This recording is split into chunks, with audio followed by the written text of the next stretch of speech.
you know, receive like individual type. What's that? Typically, you don't receive individual points or something. Here's grade 1, 2, 3, Right. 4. Right. This, some of these contradict each other. Right. So that's not good. And usually what we've gotten in the past is something that pertains directly to language in HEA. So I guess that's what I was expecting, and typically that's what we see. I mean, and I get that this was just cut and pasted from different people's comments, but I agree that it contradicts itself in a couple different areas.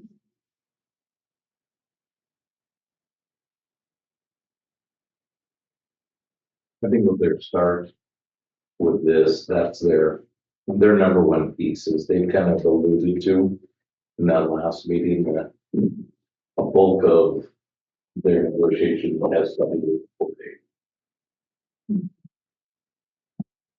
I guess maybe from a language piece, maybe they're not as concerned on what's currently in it is.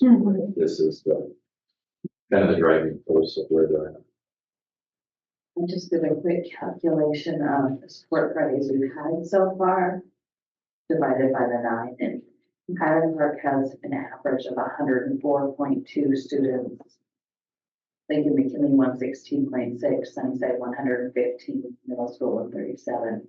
High school numbers for the average of how many students are attending. I think last time we talked to Krasky, I think it was like in the was it 130? 130. Yeah.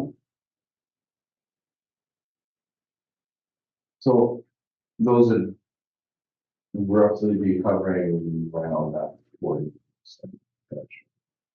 Not as high for the high school. I mean, they're at 5. Right, yeah, obviously, But- the high school and the middle school, But- they're a little bit less. Right. So especially the high school, they're showing up on which class they need help with, and then that's. But total, just off the top of my head, obviously not being able to do all the math, but it's between 600 and 700 kids is what it sounds like between our 5 schools that we're serving on the Right. days. Yep.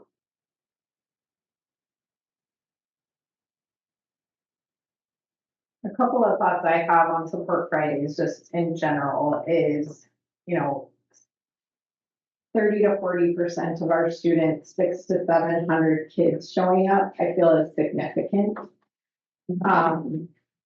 Before the board approved our calendar, the calendar committee met, and it was a committee so that we could have a collective effort and input on the calendar. And parents were also surveyed, and if I remember correctly, it was like 60% of our parents said that they wanted the Support Fridays to stay in place. And the board has already approved, so that a 2-year or a 3-year calendar? Yep, so it runs for next year. So I guess my feeling is, well, maybe we can visit about some of these points regarding like hours for the daycare and stuff like that. I guess for me, I don't feel it's appropriate that we have one union of the district trying to dictate the school calendar when we really try to take a collective approach and a collaborative approach to developing that calendar, and that calendar has already been. And it's serving, again, a significant number of students. And you were on that calendar committee, weren't you, last year? What's that? You were on the calendar committee Yeah. last year, weren't you? When we had said in it, approve it with the idea that if we're not seeing the numbers of students, then it could change. Yeah, I mean, that was we the need idea. to. Yep. If all of a sudden we have. If we only have 15. Right. Some kids showing up, well, that would be, that's a conversation for different day. But we're not there. I mean, we're still that high level.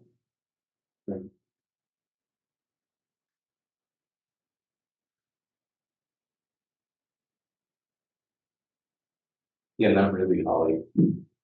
So left the door open if necessary, then we could reconvene, but a lot of it, like you're saying too, Jim, was based on what we were seeing. Right. We really haven't seen a drop. These numbers are pretty similar to what we have. One thing too that we've been seeing, at least from our administrators' reports, is, our grade point averages have been up. Attendance on our other days of the week have been up. And it sounds like the kids that are needing help, well, I think it sounds like we could maybe do better on getting our tier 3 students there on support Fridays. It sounds like a lot of kids are getting support on those Fridays, which may be helping with that EPA. So we've seen improvement since we've been doing the support Fridays, which makes me hesitate to say that, we should take them away when we're seeing that kind of demand and we are seeing improvement.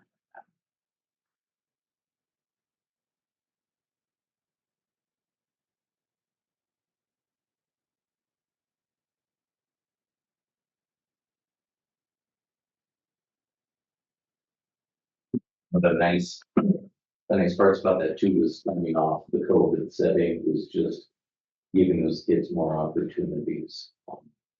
Just to kind of get caught back up with the bench wasn't long.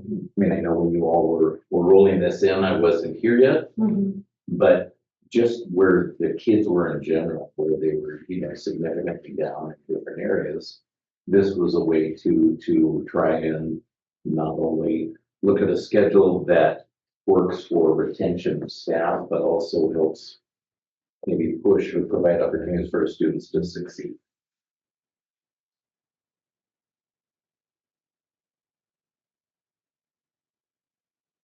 On that last bullet point they have, where they had, Tim, if you noticed on that too, they said if you reduce 6 of them, but kept 1 a month. So that last bullet point on there kind of talks about then the 1 a month support Friday. And I don't remember what next year's. It's very similar, has the same type of, I think we had it where it matched the same number of support Fridays. In the district. Yeah, we had all that, they would stay. So we're still at that 158, 158 full, 14 supports, 8 young.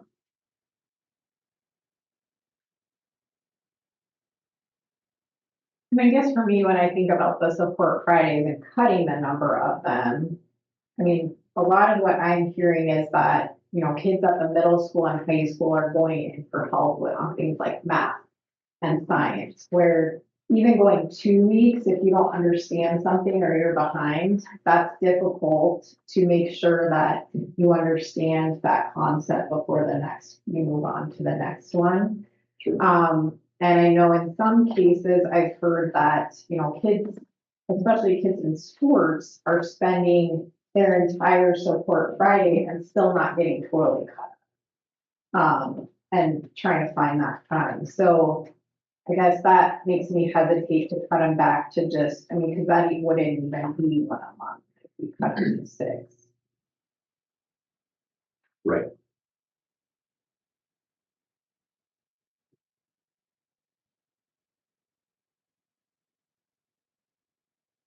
The community would be very upset. That's my point. So you were gonna do this and now you're saying you're gonna do this. And that's not what's best for kids. I think that's an excellent point.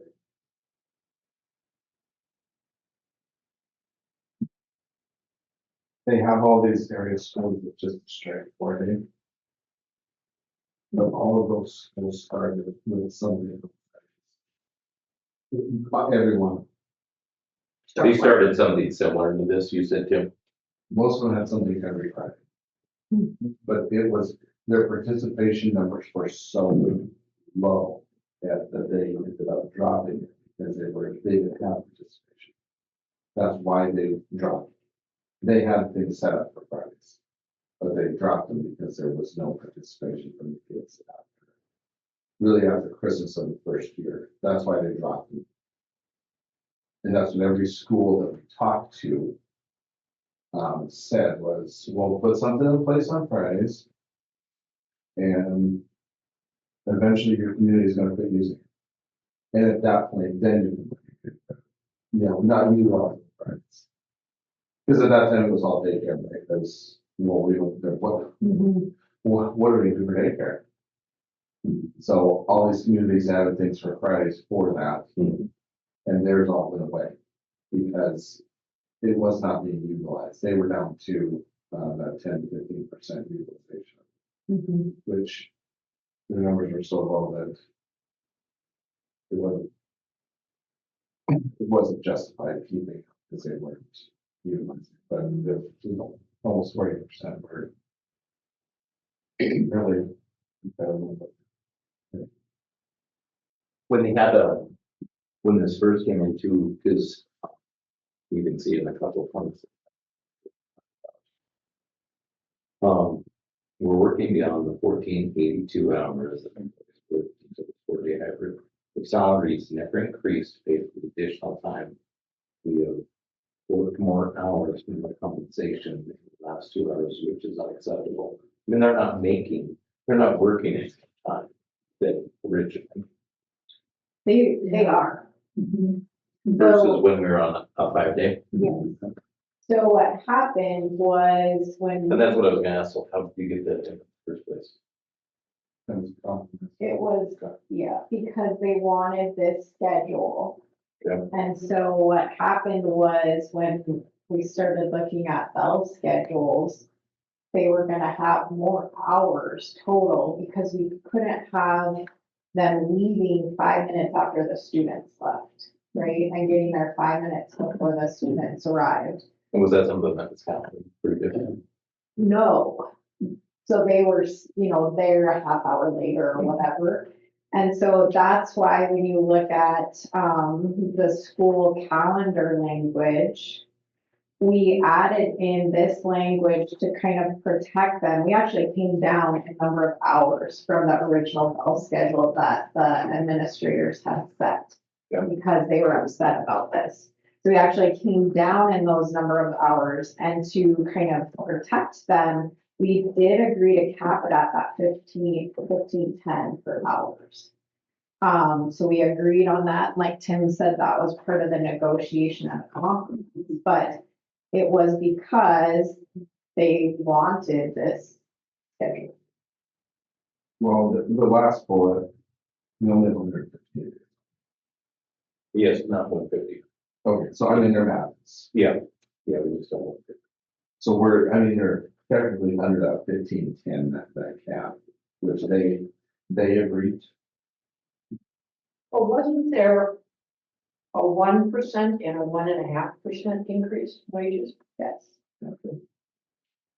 So, and their daily rates were going up as a result of the reduced number of days. So that was kind of, part of the trade-off. Yeah.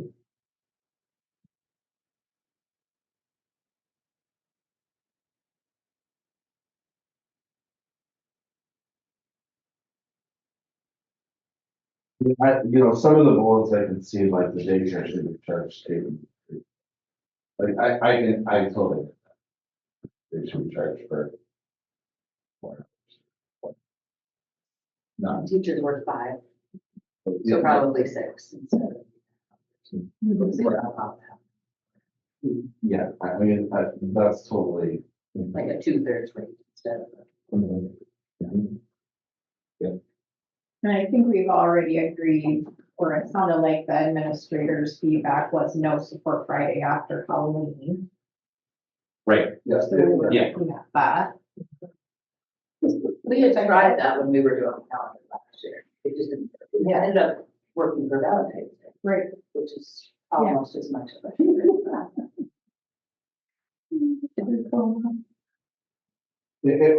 The whole reason we did it is because of where semester.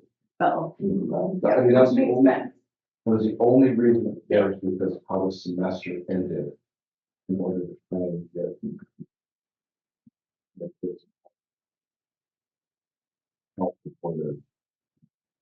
for the.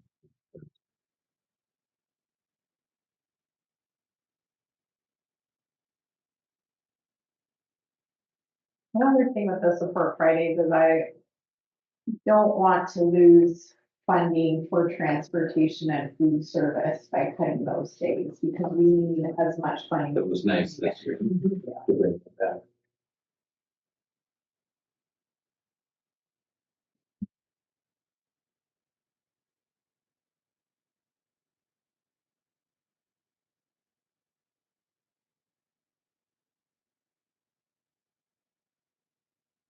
The other thing to then talk about too is within our proposal to say, with that, we have built in then those opportunities for the 2 and 2 over the next couple of years. Which Moses, when we visited today, he deals good with. Yep. Yep. Did you want to share with our group maybe a little? On that? So just on. Working on these numbers here.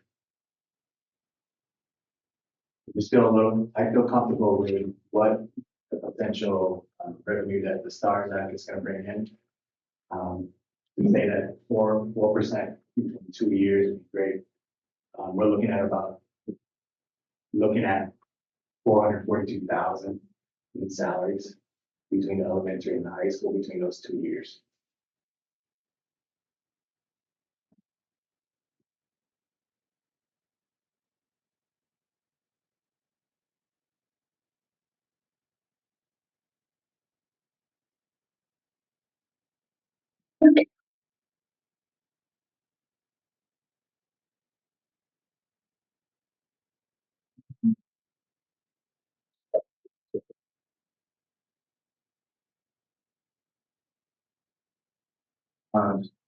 Completely. I think I get rid of anyways.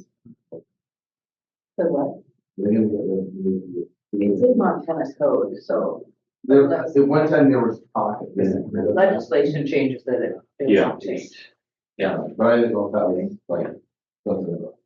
I don't think it's anything that's harder to. Yeah.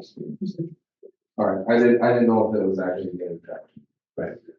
Yeah, and then they talked about you could add it into your days with them, but I don't know.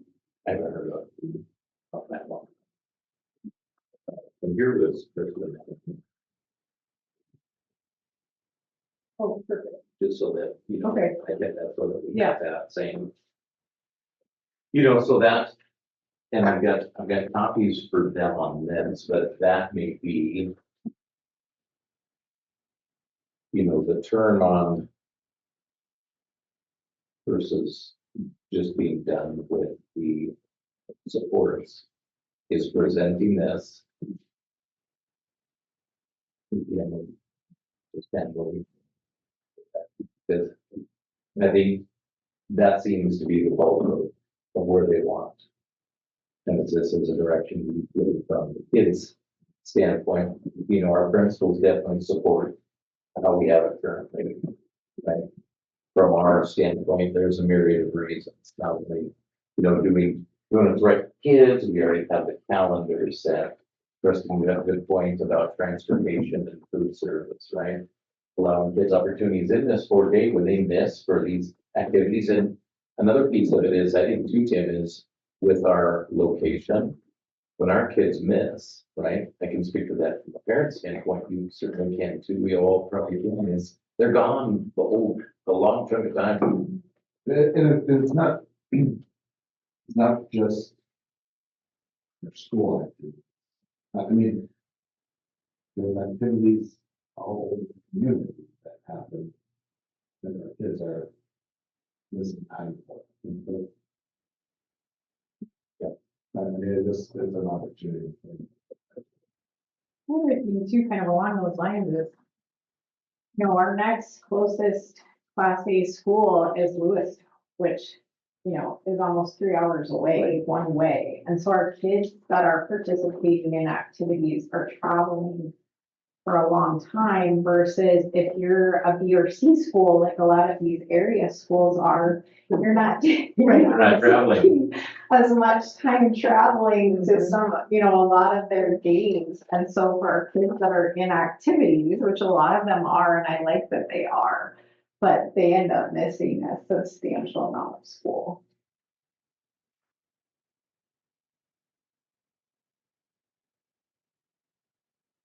And I think where they talk about the consistency and what we're doing for sports, I mean, I think that can be handled with planning, don't you, Molly? On the package that's rolled out. If there's, concern within the teaching of, well, how maybe sports are operated within different buildings. And they are set up very differently, like elementary.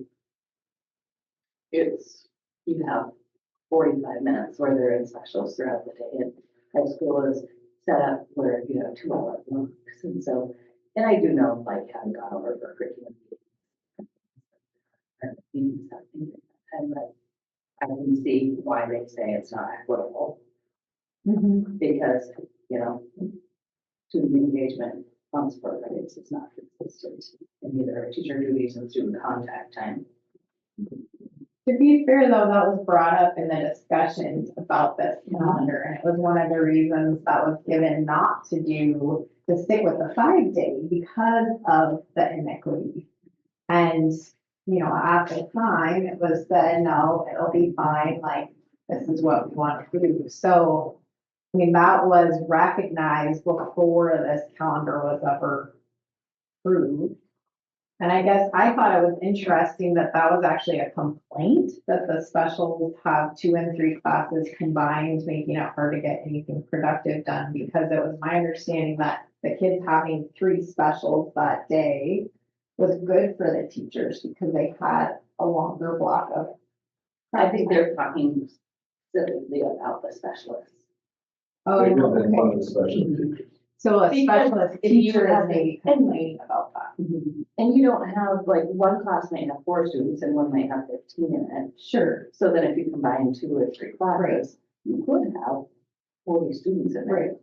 Gotcha. And the next one might have 7. Okay. So I think that inconsistency in that, because you can't, but I know in the high school too, some of those, specialist teachers have students all 4 hours. Sure. Because Yeah. if you're doing an art, you can't, Right. and students are there to work on a long-term project. So that's really good. That makes sense. That makes more sense. And middle school, we go to so it's just structured differently based on schools from my knowledge. Like the whole, I know the elementary teachers say they have kids the whole time. This will be, that's not fair. Okay, the high school teachers teach them this kind of thing, and you teach them this kind of thing. So There is. That's true. Nobody said, I don't see high school teachers like on a huge range of that. Well, they get that at 2:45. I had a teacher at 4:05. And there's always those differences too, and there's differences in prep time based on the specials that high school teachers don't necessarily have. So, there isn't, and there's probably no way to really shore that up. I mean, with just how the buildings are organized with the daily layout. Oh, yeah, there's not that, you So- can't. So that one, I agree with you. That's a tough one. It's a tough one to try to say. The exactness on that, just because they're targeting kids at different levels of their lives. Right, and some high school teachers get to teach the same subject, the exact same thing, twice a day. Well, their prep time for that is now much less. Yeah. Right. I mean, it's a give and take on all that. It's true. Between high school and elementary. That's just part of the thing.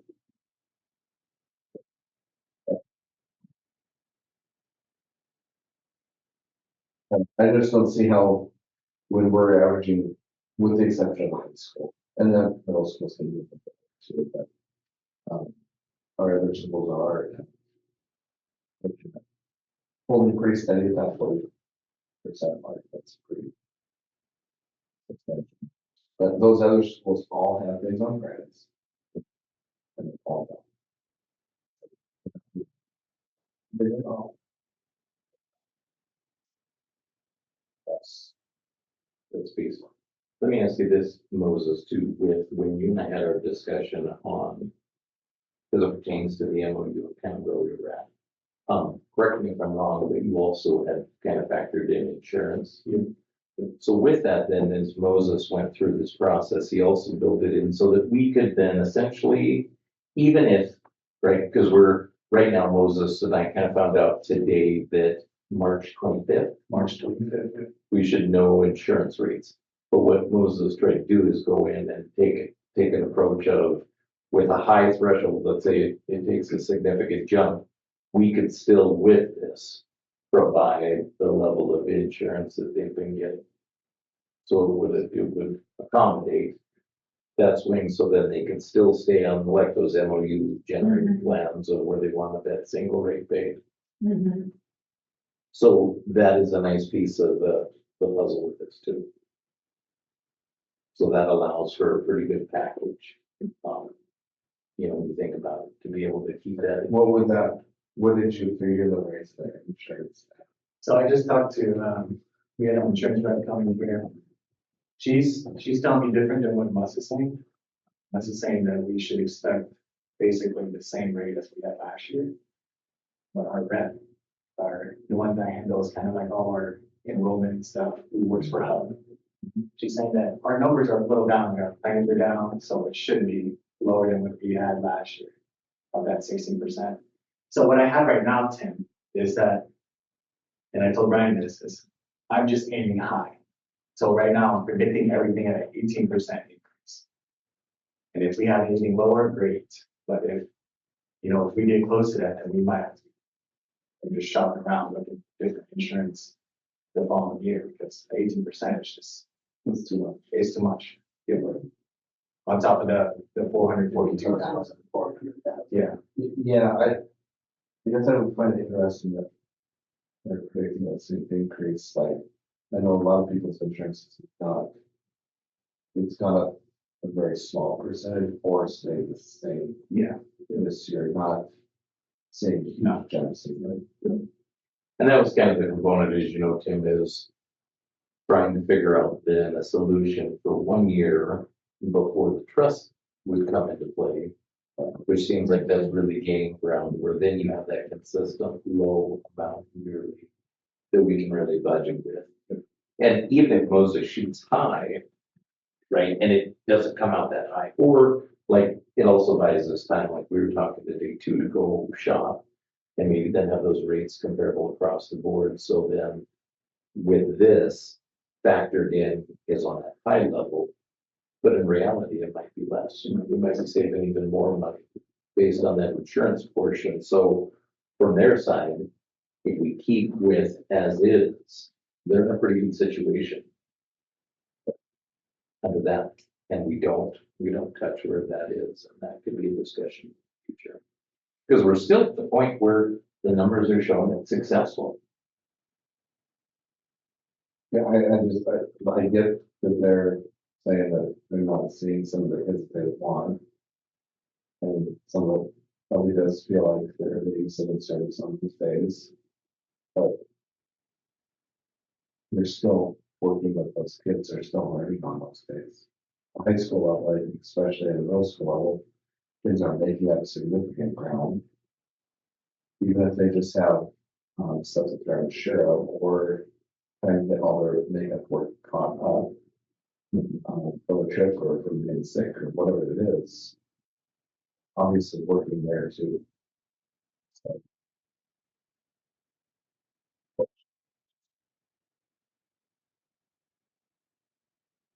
Is there any portion of the request that we feel on our end? What is their request? Is there a request every one of these bullets? Yeah, but I think the request in a nutshell is to just go straight forward. Now, I think that, and when I read through those, they kind of have the supportive documentation, right, of what they're looking for and why at the top. But I think the end bullet point on this alludes to the fact that going to once a month could be a potential. I mean, I don't know how you guys looked at funding the daycare, but I guess like if the kids that's are a- only yeah. there for Yeah. 5 or 6 hours, I think it's fair to only charge for those hours. They do 2/3, that's pretty Sure. close. Yeah. Yes, we can totally do that. Yeah. The whole reason that we went to a full day of leave for support Fridays is so we don't have all these teachers taking this off. To discourage them from just failing this. And you have a significant number of them. So here's my question, we have daily limits if there's. Not specific. But they have 15 discretionary. And you can be, I mean, you're sick. It doesn't mean all the Fridays are a part of that stage will be gone. We only had them built in for discretionary days as college, before and after holidays, beginning and end of the school year, divisionals, state tournaments. But correct me if I'm wrong, but I understand your question to be the number of teachers that are gone, because that's limited in here. I thought there was, Maximum 10 teachers, like all, or like So two. that's for discretionary leave. okay, so that's being Those counted. are our days that we've always had, you know, where they're high attendance rates to be out Okay, due to tournaments or vacations, like before and after Christmas and Thanksgiving and the first and last of the school year. And So here would be my compromise one if they want to not have to be charged for a full day. So we put the district up at 8. And nobody.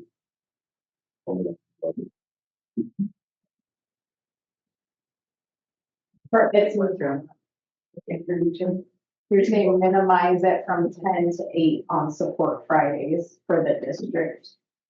Yeah, I mean, right, but you and I both know that most of them are gonna say they're second.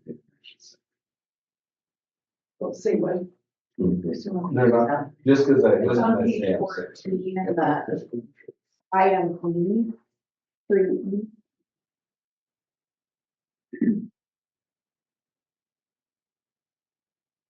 Just make all of those a, they have that always, like, one of those money. you're saying add support Fridays in as part of those discretionary leave days. Yeah.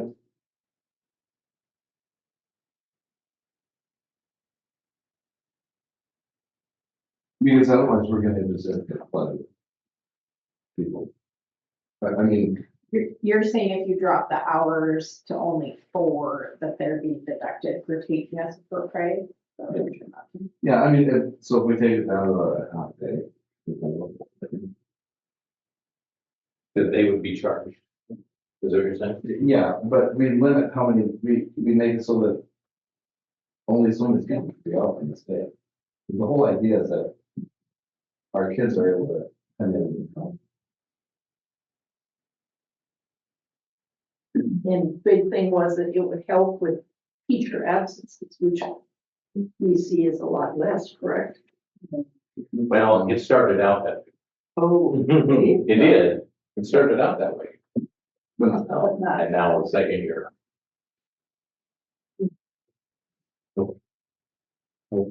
Correct, it did start that. That's too bad. so we're seeing a lot more absences on Friday. Well, and part of that, Like it always. includes all of our staff, so we support staff is also Oh. in there. Yeah. So I don't have any of the information on how much of support staff was gone beforehand or anything, so that would be a majority of it. You have people who are out to long term. And then factors in, but they're out.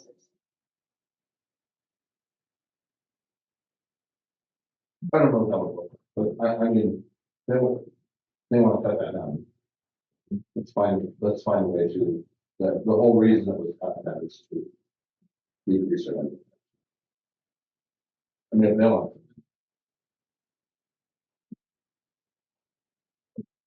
With moving forward, do we want to just talk about anything within here that we're interested in? Mainly, really, the only one at this time that we see is the daycare, is that correct?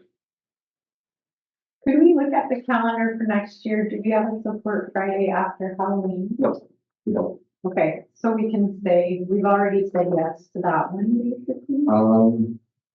We have a support Friday, the 24th of October.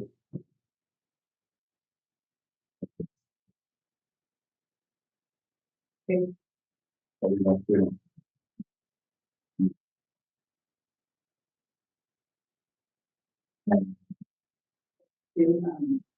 Where it talks about Montana code, because elementary already exceeds hours.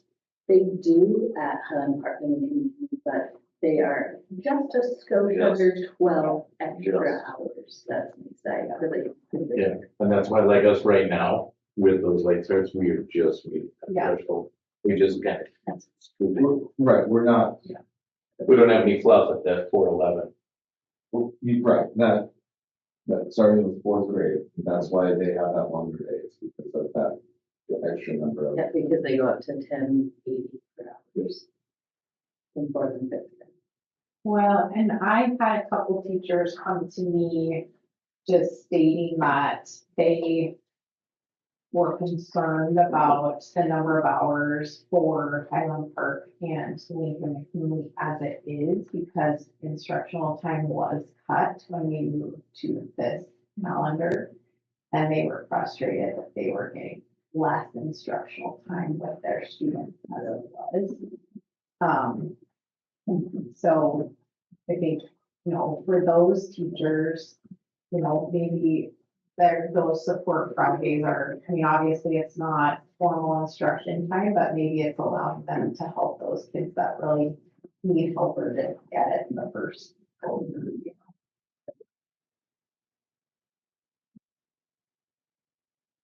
Comfortable as a group saying,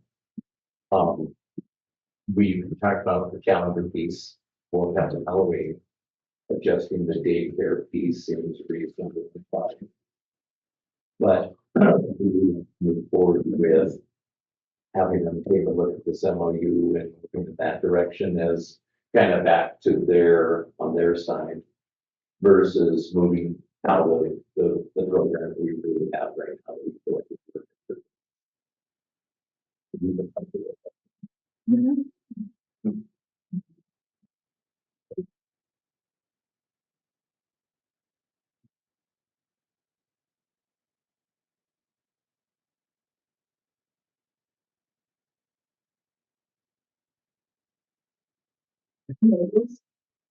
It's really good, I think that's really good.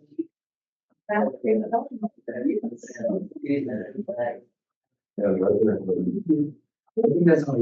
All of us leave. I know. Because my family back to Louisiana. Because his mother could work from home. Oh, nice. And daycare is a big problem. And I said to them, if it meant keeping him, so we would take care of your babies for nothing. So, and your grandson is really flourished, that sounds like under his. I'm just being. Yes, yes. Mhm. Yeah, I think it was 2 or 3. we're not really good at anything.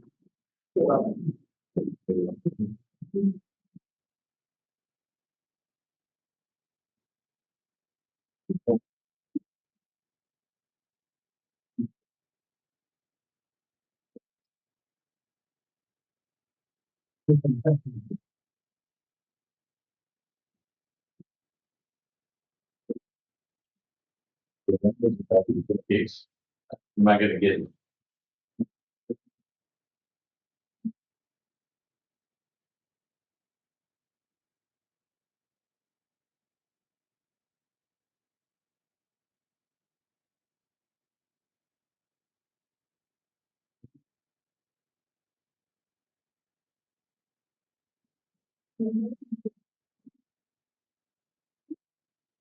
Yeah, we could have. While my head's in the file.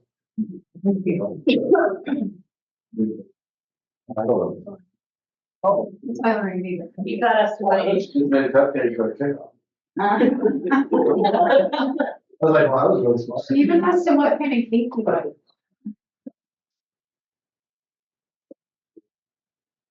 Well, thank you, guys. So I'll just kind of start out and kind of review the document that you gave us.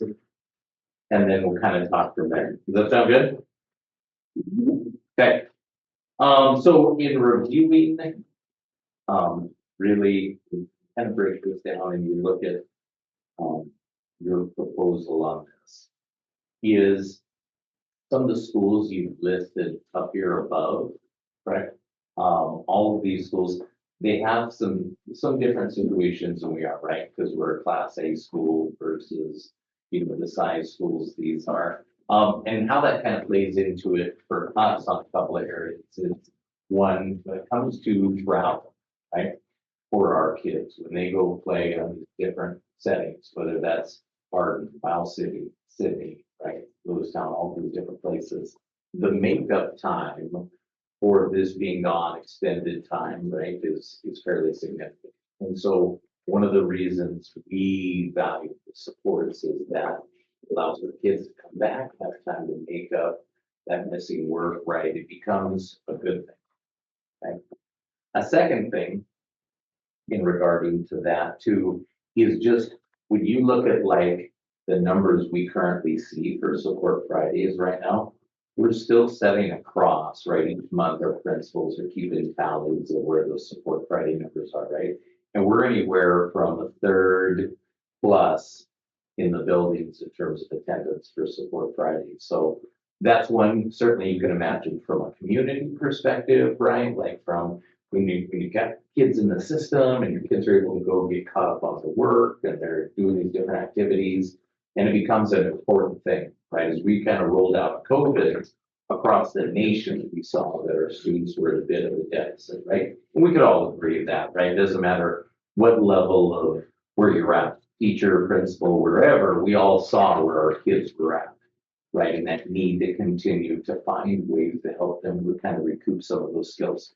So some of the positives with the supports are also kind of built into that that's become a way for kids to get caught up. And then also, even in the younger levels, find ways to just achieve benchmark through the different activities that they're doing. So that's kind of an important point too. One where you talked about the part about from the daycare standpoint, I think that language could totally be adjusted to meet the need of that, right?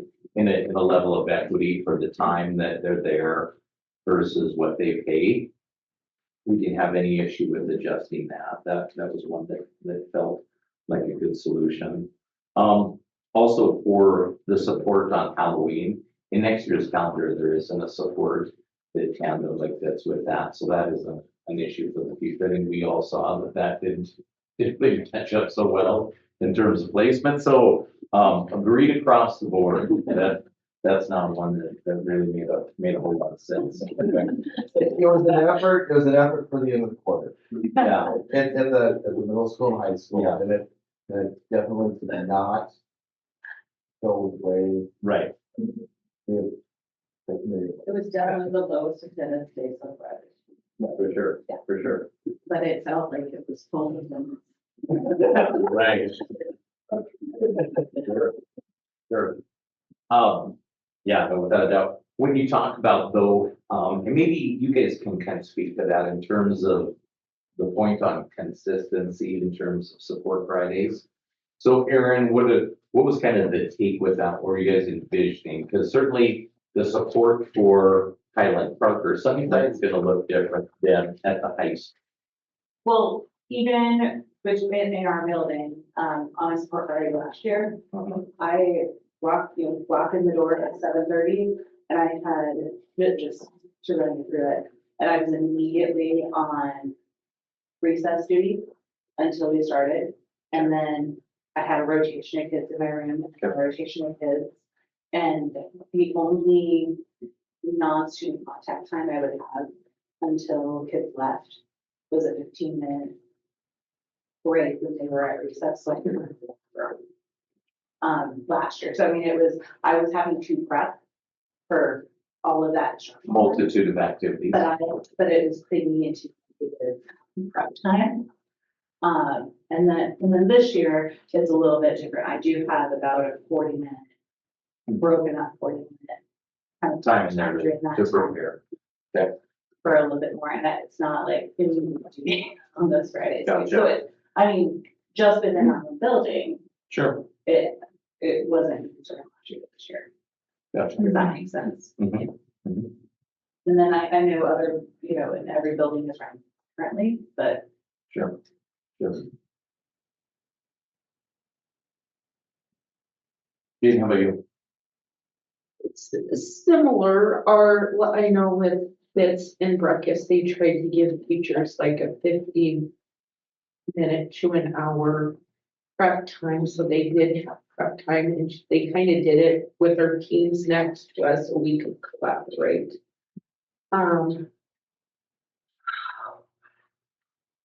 Doesn't bother me, it really doesn't, I hate seeing this because but it's like every other teacher, it's like, I was telling them, it doesn't bother Mike, because Mike's at school every day, even on Sundays. Right. But I think it is something we need to look at and changing it. It was kind of an inconsistent. Yeah, it's How just, that- it's a consistent issue, we were talking about that in majority of people, they feel like it's daycare.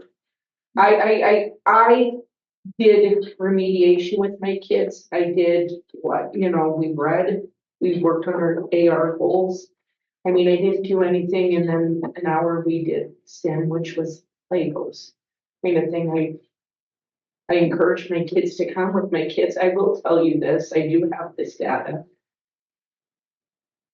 The last PIR, or the last support Friday I had 6 kids gone that week. It was significant. I missed 2 or 3 days. 1 came out of the 6. And I called, and you know that is, I would call my kids when they missed. I always call every, support Friday. They have this amount of work to do. Really check on. Yeah, because I'm going to use that time, and I know, Tim, when we were talking about support Friday, we were on the calendar committee. It's not supposed to be no new introduction stuff to stuff, it was all remediation, correct? Yeah. Or catch up things, yeah, Yeah. and, yeah, so out of 6 kids gone, 1 came. And I called every single one of those parents. yeah, and just numbers and, as far as, last support area, I had 16 kids show up, and there's multiple rooms with 2, 3. So, last year I did drop below 10. Thanks for clarifying. Yeah, so that's what you're. So those were some of the things, I mean, I think that consistent approach or the consistent, amount of temper prep and the direction, the guiding focus of what are we gonna do in here, whether that's remediation and extensions, how that looks, I think that can be thoughtfully planned and adjusted differently for the upcoming year. So I think from that standpoint, the daycare, the calendar, like we said, Halloween, some of those are ones that I think in your initial, we can agree upon. That feel like, hey, those are adjustments we can make. We do have some information that I want to hand out to you on kind of an area that versus just taking supports completely off the table, an area that we would like to hand out to you so that you can kind of look at and see where we see some advantages in this versus maybe going away with the supports. So does that sound good? Okay.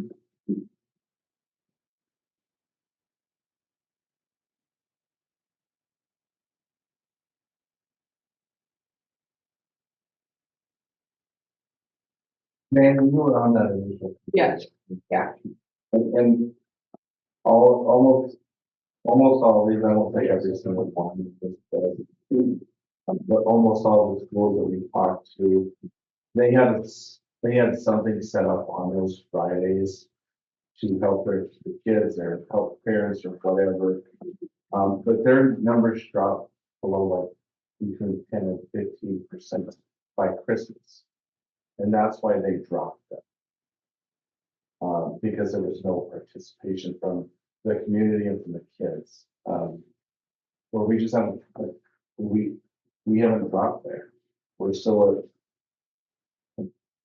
And they did say it would drop, and it hasn't dropped in any of those schools. They did say that. Yeah, that was all the schools' and initial advice is offer something on Friday and it should be done by Christmas. You'll keep it for the whole year, but it will essentially be done and the teachers can use Friday as just a straight prep day. But that's that we've never gotten. That is, a huge change that none of the other schools' advice in the prediction on. That's.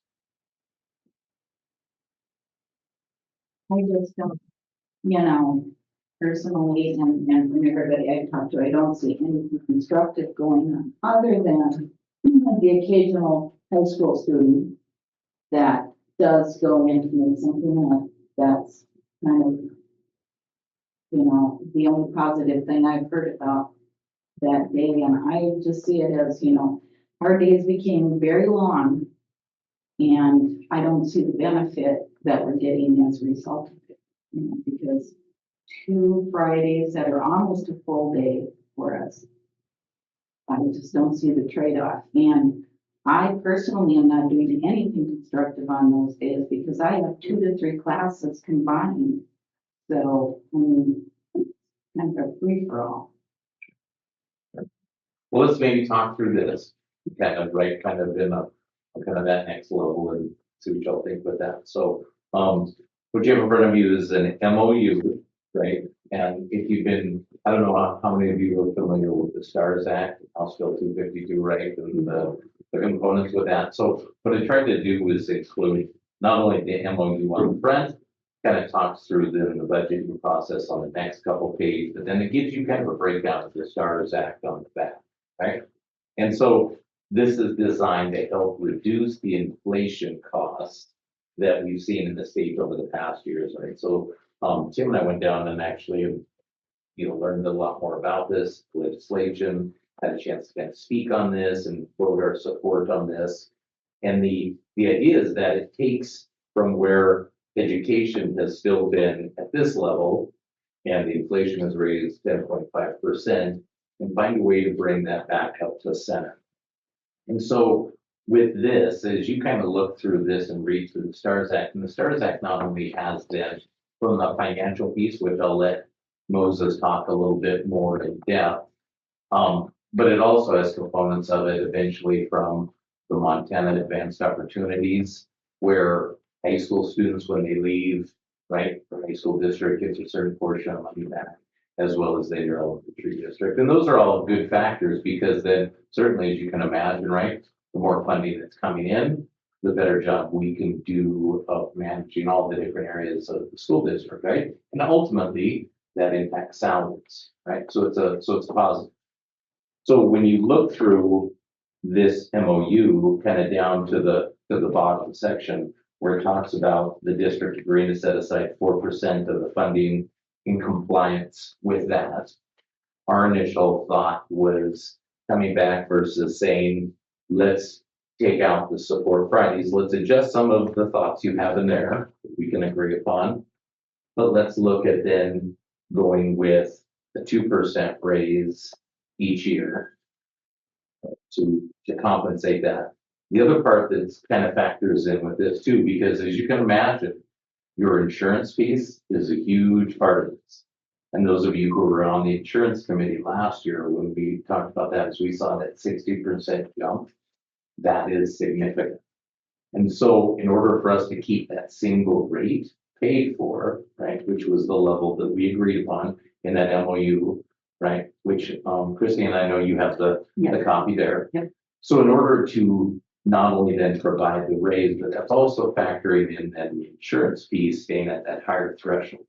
As you know, insurance packages across the state, a lot of school districts have had to just go with a set monetary amount that they offer, right? They just say, hey, we're going to contribute $500, and then whatever additional is, we're going to take out your paycheck to compensate for that, right? And so the proposal we have, you then not only gives those consistent raises the next 2 years, but it also factors in keeping that rate adjustment for the insurance standpoint.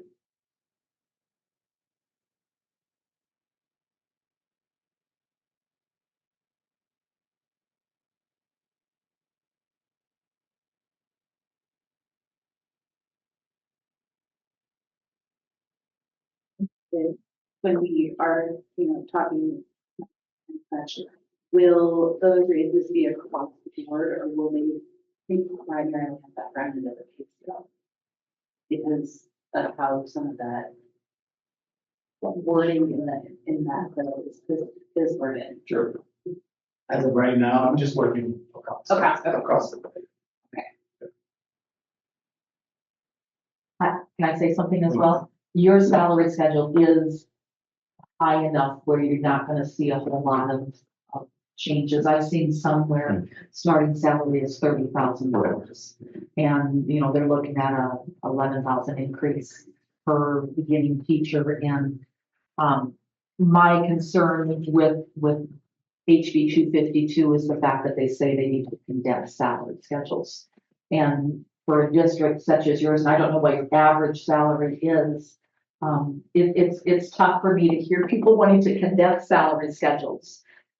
Because what that in fact does is it harms the people who have been in the district for years and have dedicated their careers to educating, the children of Havre or whatever. But again, your salary schedule is, and I've seen 2 salaries that need to be adjusted to pretty much meet that for next year.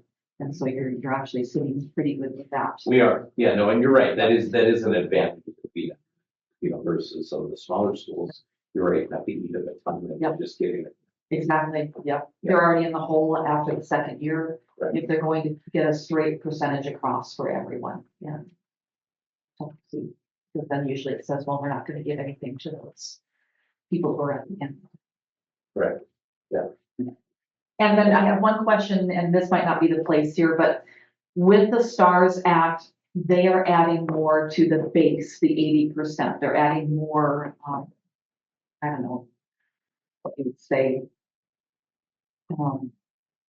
How, and I can request the budget as well, but how close are you to your 80% max? I mean, is there room for additions in there? My concern is that your 80% of your budget is going to be filled, and then they put the STARS Act in and you're not gonna see any more money. I don't know if that's the fact on how that works with HB 252 or not, and that's my concern is they're gonna, the legislation is gonna throw all this money at districts and we're gonna say, hey, yeah, this is great, only to find out that you're capped already. And any of this new money then does not come in. And so we can't seem to get a straight answer from legislators on that. We keep trying in that, but that would be the only concern is how capped are you on your budget. And if you're capped at 80%, you don't get this. You also can't, run a levy and that either. And so I don't know if you have any information on that or what you've seen in that bill. We've been scouring that bill, Yeah. trying to figure it out Yeah. and have yet to find a good answer. Yeah. To it, so. Moses, do you have any Yeah. additional? I just checked that out. Yeah, I was gonna I mean, say, 'cause it's the big from our concern. angle, Yeah. it's one we could definitely look into. Okay, alrighty. That's my concern. If you have no room for growth in your 80%, this money, is it something that they'll give you or they'll say, you know what, sorry, yeah, you had that chance, but you're already capped. And you can't get any more. And I wish I had my documents because I know they've added a couple other things in that HB 252 to cover that 80%. Yeah, so. Okay. We can do some research. Yeah, yeah.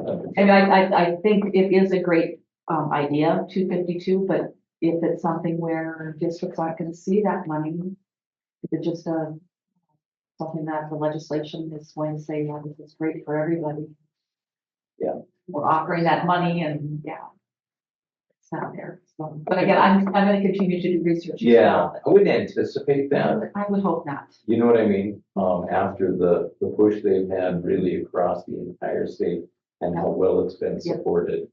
I wouldn't think that would be a factor, but we can, everything that we've ran, that Moses has plugged in, because then we use the calculator Yep. to run That spreadsheet. all the information, and all that information shows that it's a positive Okay. across the board for Okay, us. perfect. Yep, yep. Yeah, I've seen a couple of them, and by about the fourth year, it's a negative. It's like, Right. all right. I think for us, it's a good situation, but we'll definitely check on. Okay. Thank you. We had talked about it even at our superintendent's meeting, but I find it, both the majority of them, it would be in the. By the second year? Yeah. Okay. Yeah, I've only seen a couple of those spreadsheets. Yeah. It's such a huge jump. Yep. It's Yep. Okay, thank you.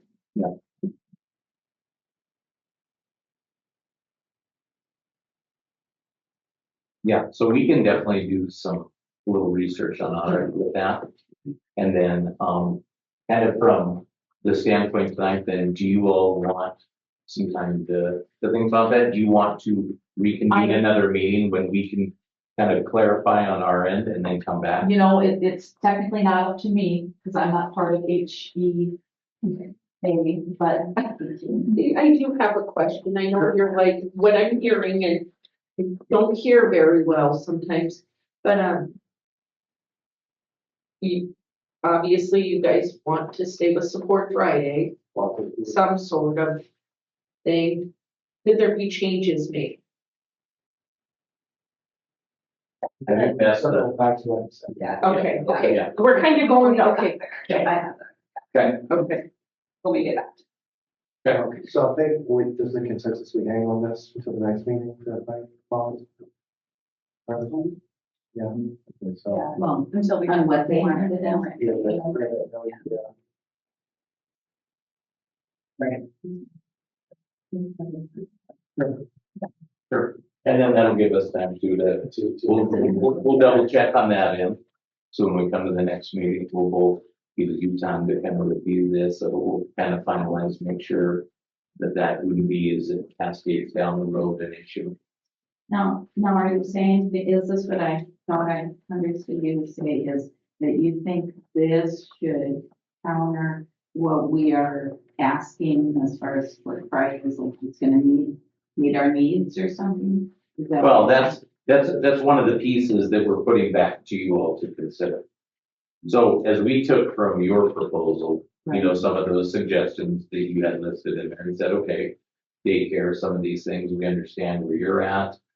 For us at this juncture right now in the process, we feel like the Support Fridays, for a variety of reasons that I articulated, we would like to see those continue. And so one, to say these points that you have, we feel like we can adjust and that makes sense.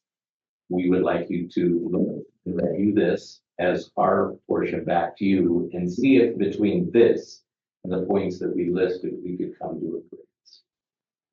Well, you didn't go very far on this list, so I'm just wondering about the rest of them.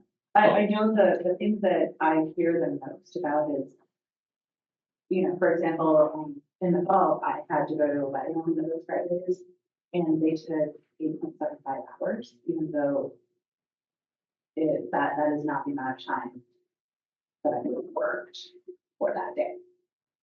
And that's kind of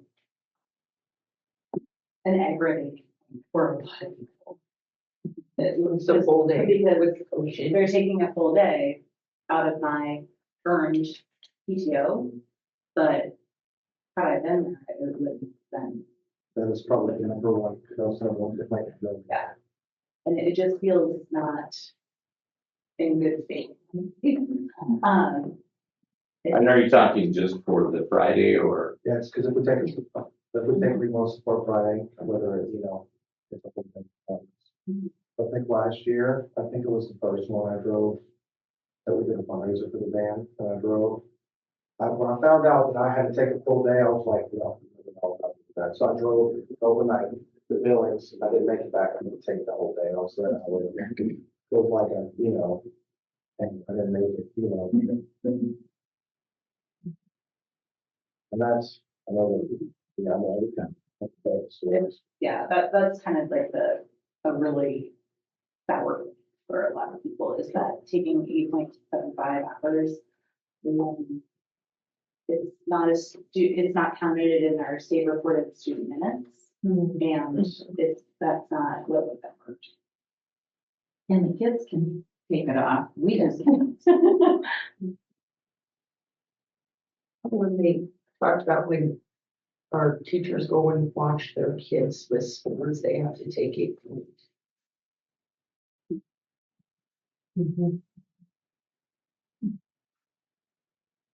And, I guess just looking at things down the list a little bit is, do we need to have that many support credits?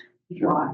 Why do we have to have that many, And especially, I know it was an issue when we have a holiday on a Monday and then have to work a full Friday. Sure, to balance that we Yeah. have. So, And that's also, I heard a lot of complaints from parents about that, how it confuses them going on a Friday. just rather than one. I mean, that's doable, but then we go, and then a whole lot extra longer, that's just where it is. Into the spring. Yeah. Yeah. And that's like- in the gym. Into that 4-day week that ends school by Memorial Day, we looked at that during the calendar committee. And that meant we were back to school like August 10th, 17th. To be done by Wednesday. Which I know we actually, Starting. I think the year before I was on the board actually approved starting quite a bit earlier.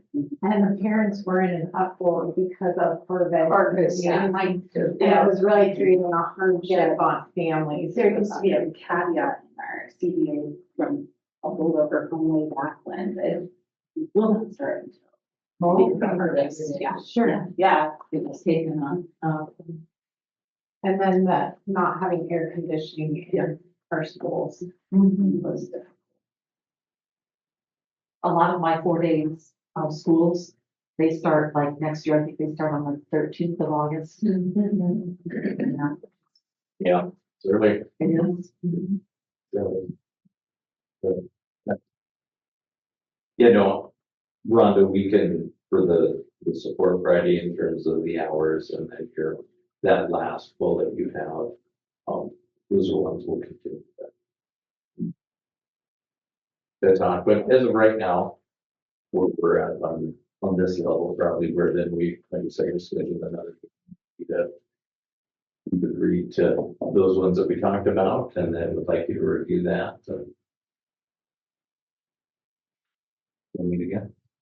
And then you have other proposals in addition to just. Yes, because this was just, I guess we just, well, and you asked, to see what, issues were with, support Friday.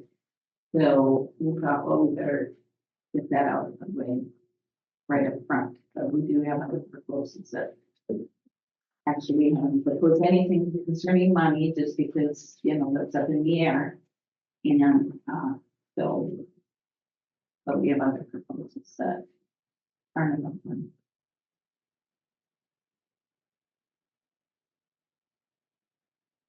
When would be another good time?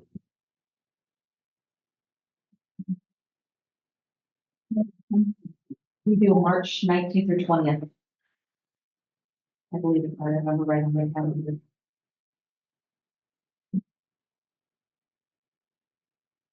So I think I have back to back.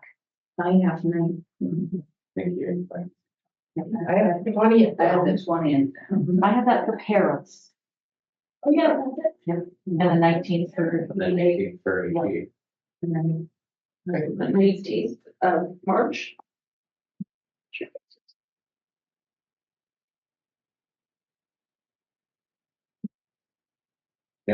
We'd like to. Our schedule, I'll see one as well, if we can. Yeah, We'd like to, sure. Both. Yes. Actually, I think.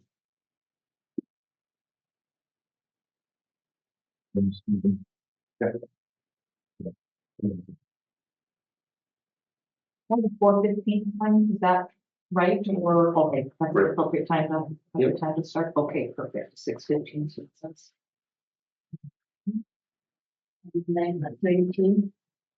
There's, oh, I have that one, I'd say at 4, but Should be 4:15. 4:15, sounds good. Yep. Great, thank you.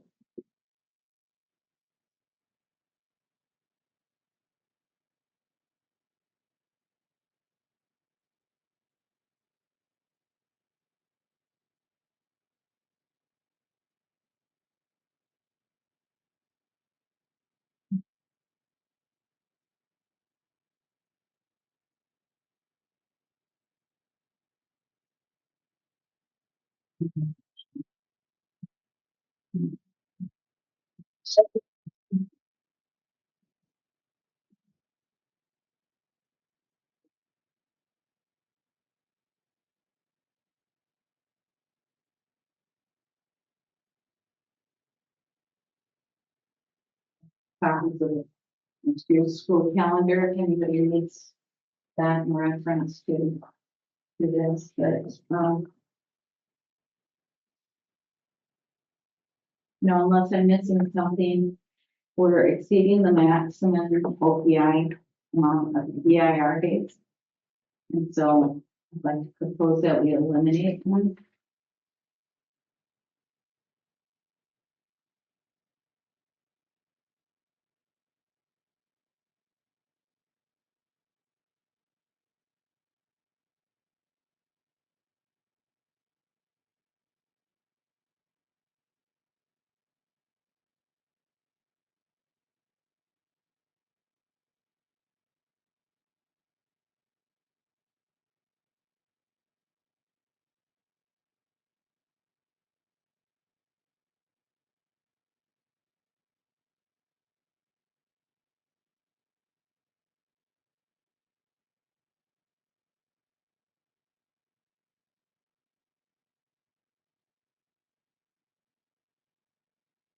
The 8 instead of 7 was built in to come up with 180 days. That's the original. I do not know. Yeah, that we have that. Previous. Probably back into that one.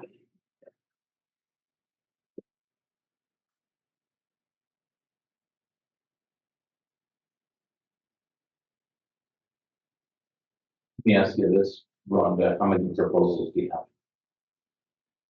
5. Do we want to hear all 5 from the group and then, just maybe have them present all 5? And then we'll kind of go from there. Versus one at a time. You have other proposals as well for us? No, Others. just that one? Yep. Okay.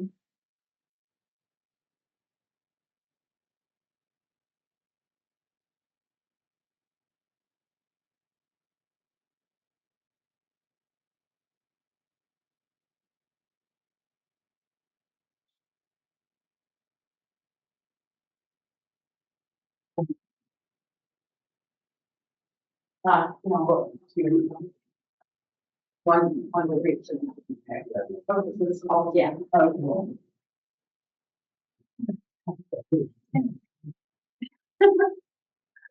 Yes.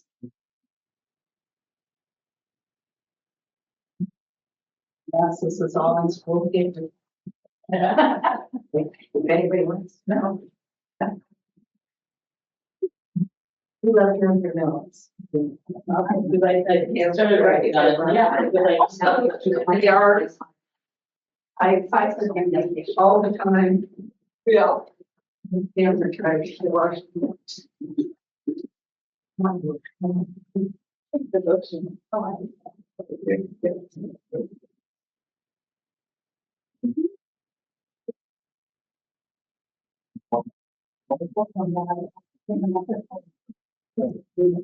Oh, well, yeah. Oh, yeah. Thank you. Oh, yeah. You all want to, it's a grand number, that's a flag for you. We can do it. Okay. Would you guys like to give us some time to review your proposal stuff? Sure. Okay. Unless you wanted us to, we were gonna say something about it. Sure, if you'd like, but yeah, 100%. Well, we pretty much covered proposal one, you know, where we're at on that, so. I have to. Okay. So, with proposal two, we're looking at section 10.4, and in there, in that part of the current contract, it states, in addition to the teacher workday, or in the, I can read it. Teachers are obligated to participate in faculty meetings, curfew, parent conferences, and service meetings, open house, and similar professional activities required by the school district. Such additional professional activities shall be limited to 60 hours for each teacher for school year, and only 4 of these activities each year can be at night. And then it goes on saying night is designated as. Sure, the time. Yep. So with that, 60 hours beyond our contracted time, that's a whole week and a half of unpaid labor. And we would like to, well, strike that line, that verbiage from our contract, because especially with those support Fridays that we can get with the current calendar, we're looking at 1,514 and a half hours as is for the calculations in there. And we did have, I need to review it, I think 10.1F, there's something in our contract about the max shall be 1510.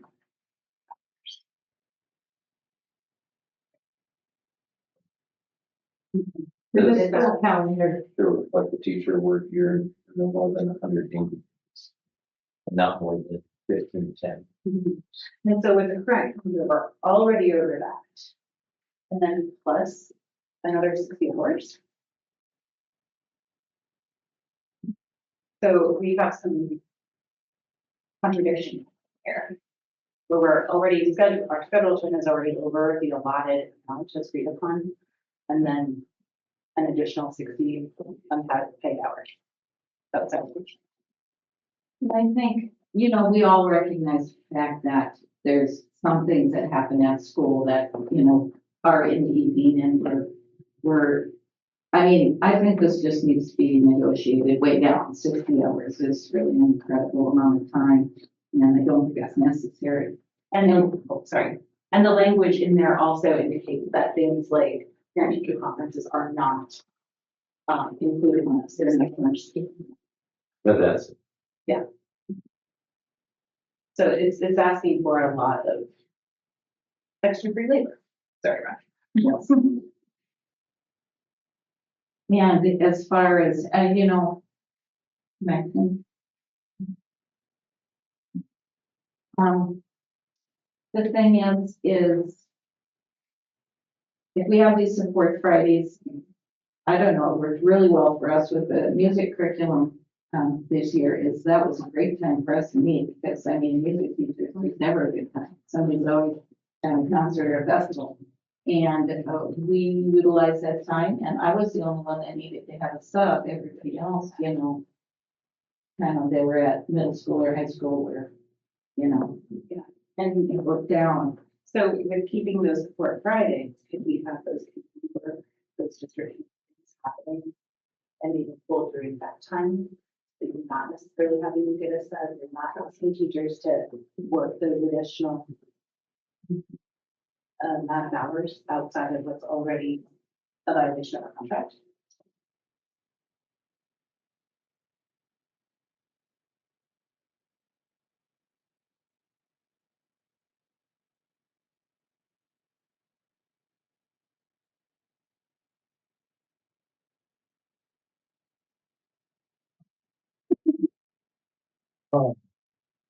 So basically, just as proposed this from section, 8.1.6, is to keep the attendance factor the same, but with the following changes. Refs, adjudicators, judges, from school sections, that should get school-related absences. And this should not, affect the attendance stipend. Basically, so for example, I got asked to judge a middle school band festival in Malta last week. I had to take a personal day for that. And obviously we have a huge shortage of, not a lot of music, especially on the High Line going east, certified music teachers. Very far and few in between. I was working with a lot of schools that had uncertified, community members just helping out to fill those jobs. So, and I was fortunate I was able to just take that day, but there were times when I wouldn't be able to. I'm sure that falls the same for you, Rhonda, as well as Dana, and then the refs as well. I know that Mike used to judge wrestling a lot, and that Nikki judges basketball. And we have a huge shortage of refs. And so, I don't know, we've had a lot of teachers in our district that would have considered repping, but it's not something that they could make happen with with the amount of days that they would have to take off. I think that wouldn't be a huge, in my opinion, wouldn't be a huge thing for us to do. It would be not giving back to our local communities, but helping out these other little schools as well as ourselves a little bit too, possibly.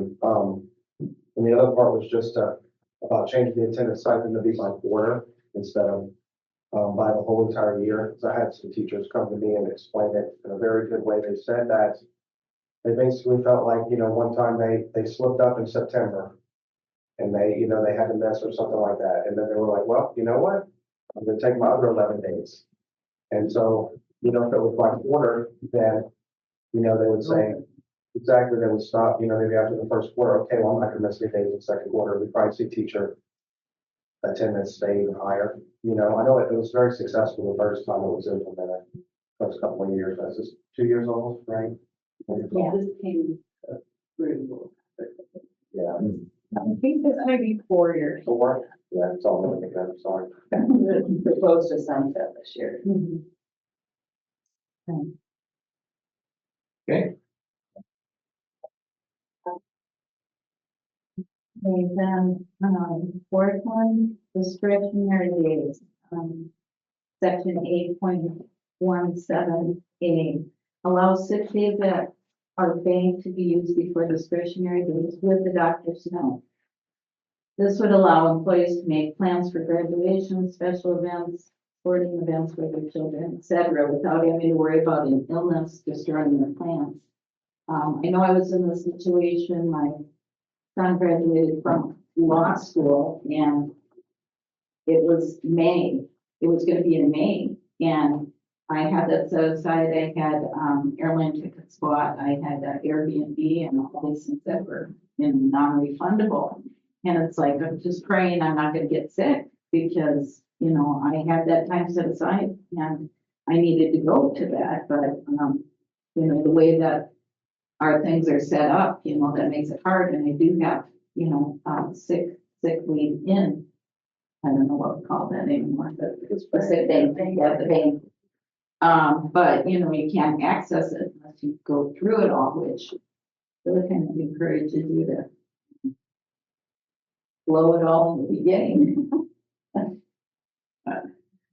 So anyhow, and, I know there probably have to be some, guidelines on something like that, because anything's subject to abuse, but, I do think that there's a need for it.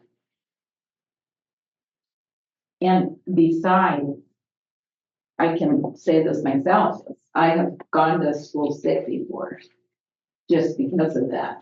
And I mean, do we really want sick people at school?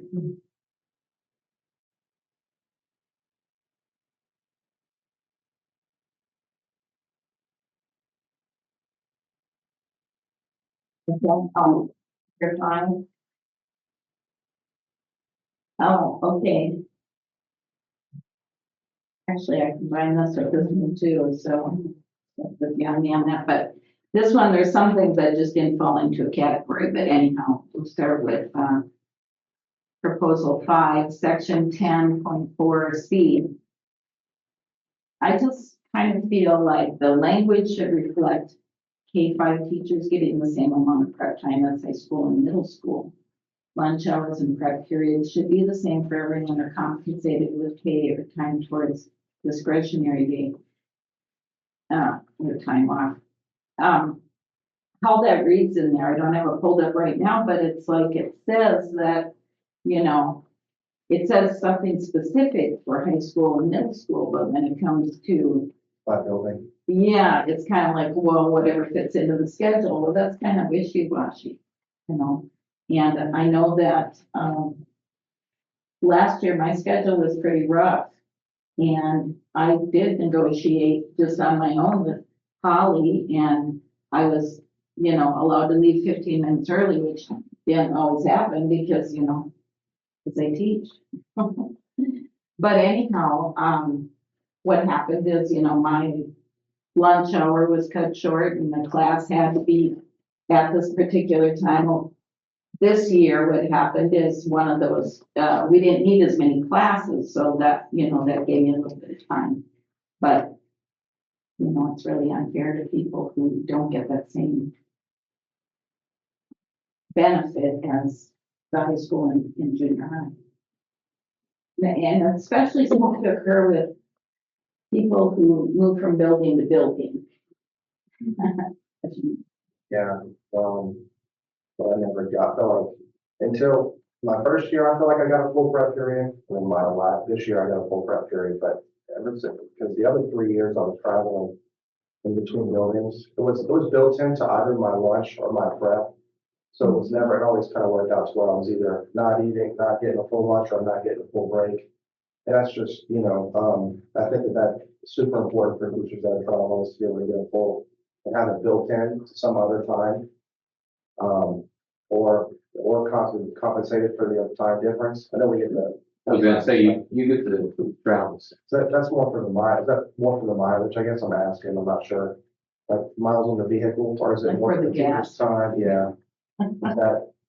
Is that, Yeah, I mean, I think, I can't speak to it because I wasn't here during this time, but the intent probably was to set up for the travel and then just kind of like you're talking about, Rhonda, the difficulty of the changing of buildings and whether that's to be used for gas or your time or whatever. And I have to calculate it. Oh. To give you a really, I mean, I know what they are, and everything else, but I don't know how.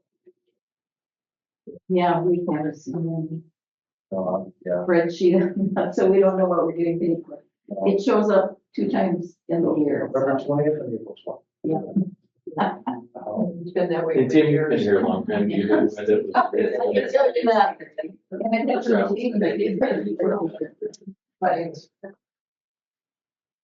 There's just, been offset costs, so, offset costs. yeah. Then they have the offset cost, and then the basic conditions.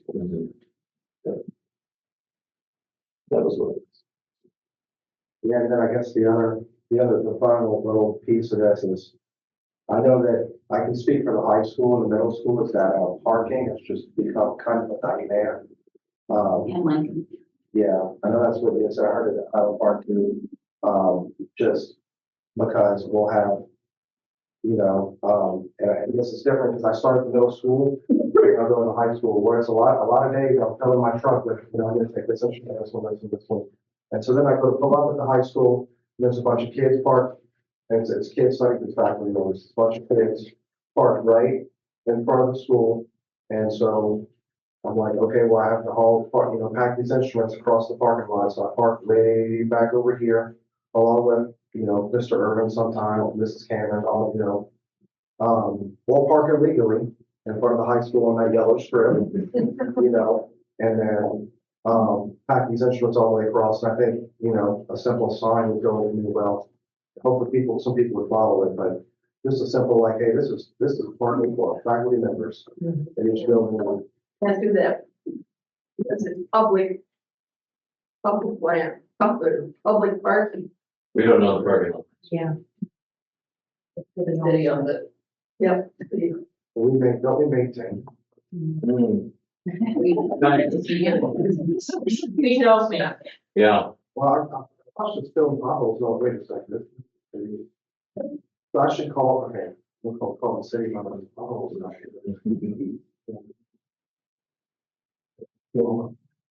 luck. Yeah. We wasted my good oxygen. okay.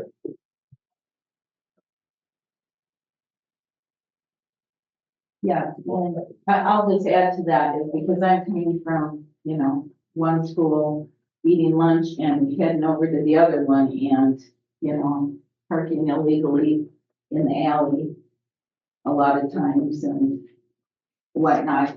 And I don't know, it just seems to me like I know we need all positions and all positions are important, but it's like, seriously, do paras need to be parking in that parking lot over there? Because I'm like him, hauling a bunch of instruments and things, trying to get in there, and I'm the furthest one parked away. And these people are there for about 6 hours and they're not carrying anything but their lunch maybe. Sometimes 2 hours, yeah, they come for the 2 periods and then go back to high school. So,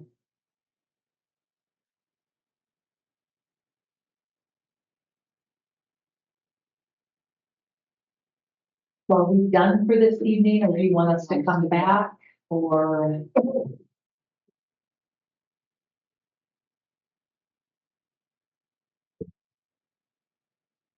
Could visit, but then maybe come back at the next meeting with our thoughts so that you guys don't have to now all you visit. up to you, we've got it scheduled for a half an hour, so, Take a while for y'all to visit, I guess. It's real, I mean, we could, go and kind of see where it's at, 6:30 or something like that.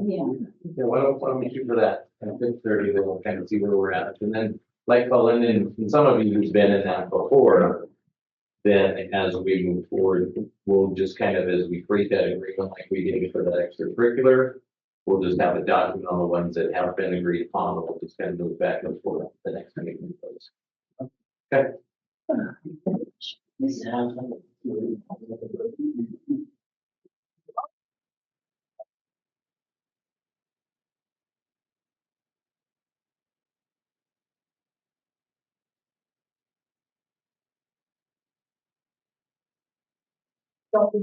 Let's read my ear plugging. I represent the paras as well, so.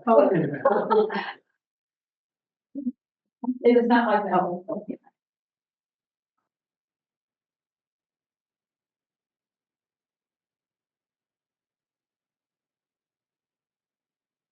Now that I've let everybody know.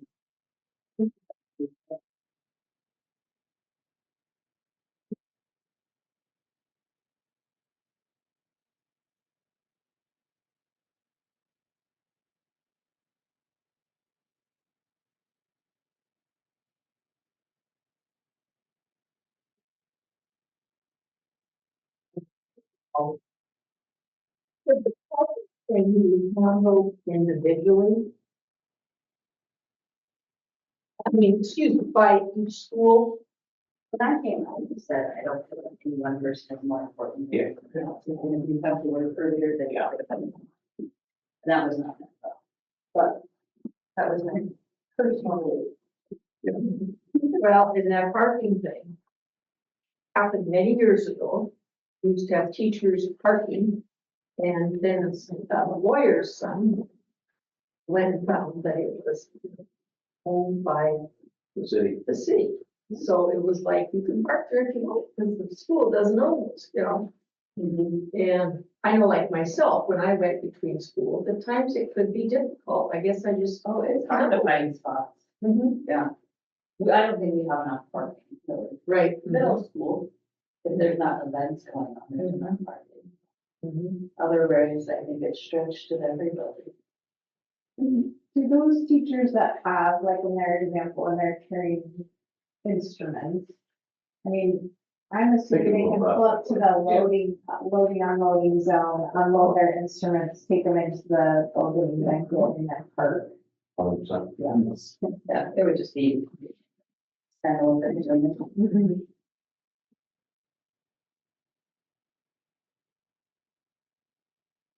Number three, I don't know if you want to go in order, but, last year I pulled the data for this because this is one that's going to sunset this year.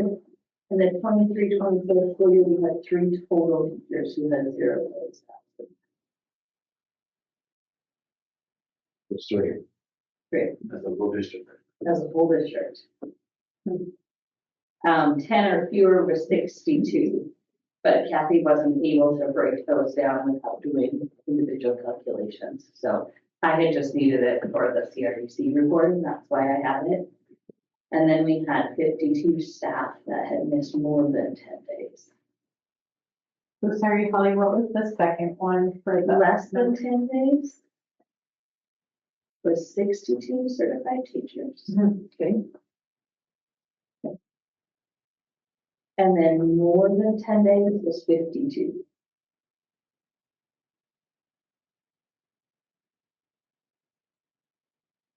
When people change people's way of thinking. I mean, it's the, you have those teachers who miss a lot of things. And I don't know what, Well, kind of like complaining about a kid in this school. I don't. I like. That's always different.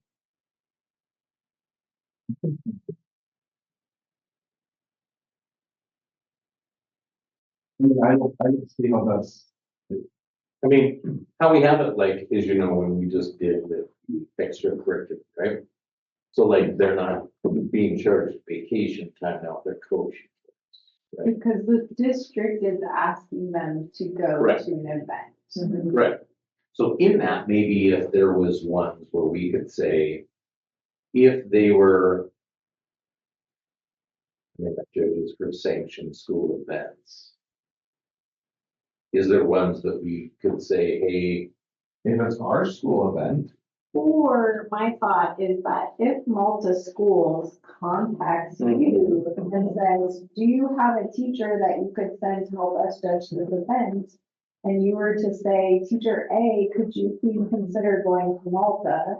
Then I feel like it would be a school sanctioned absence.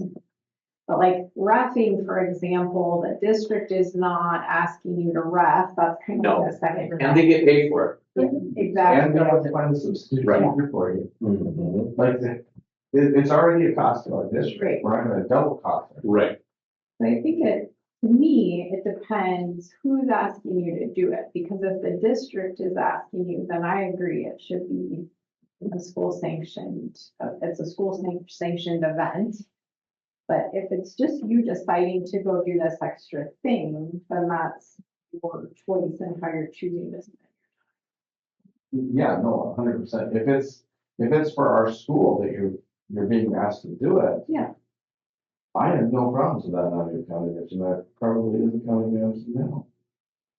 But for us to do it for another school district, we're going to potentially have to give bonuses, plus we have to eat the cost of well, yeah, of substitute teachers. Sure is, and here becomes the other bird, if it's within our own district, right, it's part of the whole system, so it's for the good.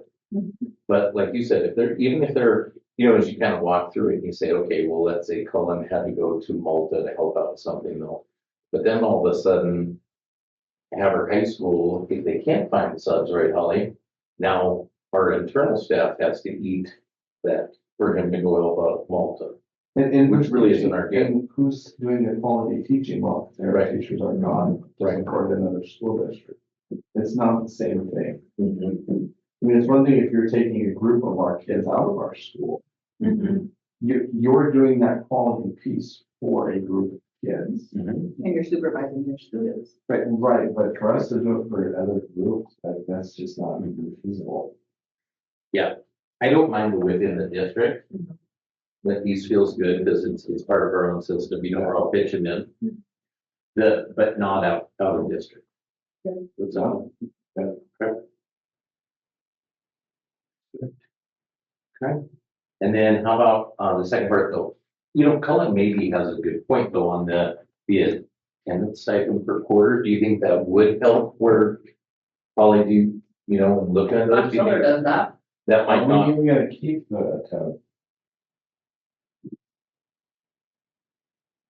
I mean, I'm all for incentivizing them at some level, even though like it seems for all of us who then just go every day, it seems almost like ludicrous that, well, this should be, you know, a no-brainer, but on the flip side, you don't want to not, if that's a way to get more teachers to show up consistently, so we're not having gaps with that. That, You want me to ask Kathy how much money we spent in those stipends, attendance stipends last year? So then we can get that number. So is that, you're talking about like at the end of when you're gonna retire? No, this one this is is just yearly. 10.3 well, they say 8.1.6, but, oh yeah, 8.1.6, it's on page 15. Because that's set to terminate on June 30th of this year, 8.1? 0.6. Increase, But we can get that. I agree, and like, could just be easy. when the last time we So looked at that was one of the things we talked about, is we want to reward teachers for coming That to might be school. positive, right? Just to reward. To be fair, the kids get to start over each trimester on their predictions. So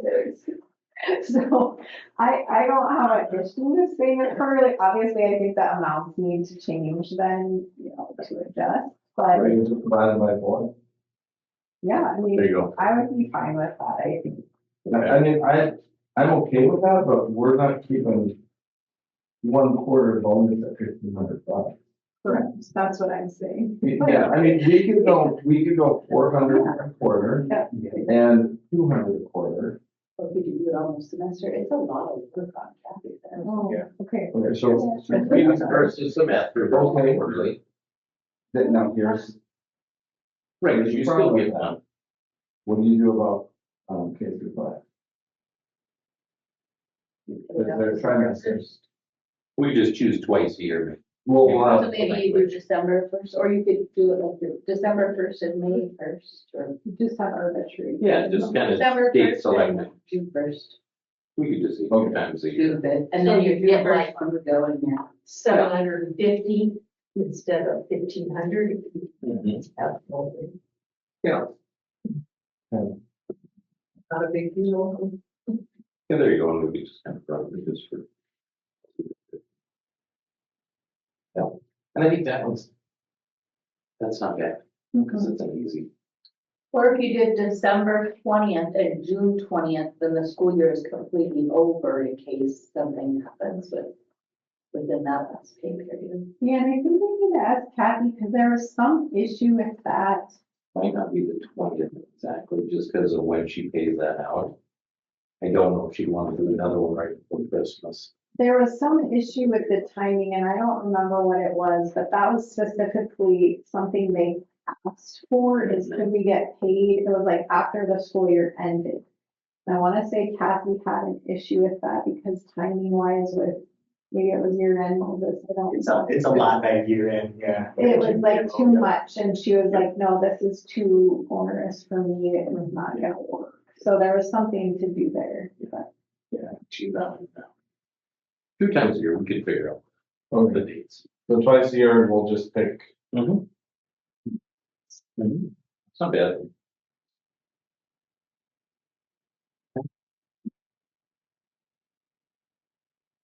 So just to clarify, so for the school-related absences, that is at the request of the district, right? That's how we're kind of wording it.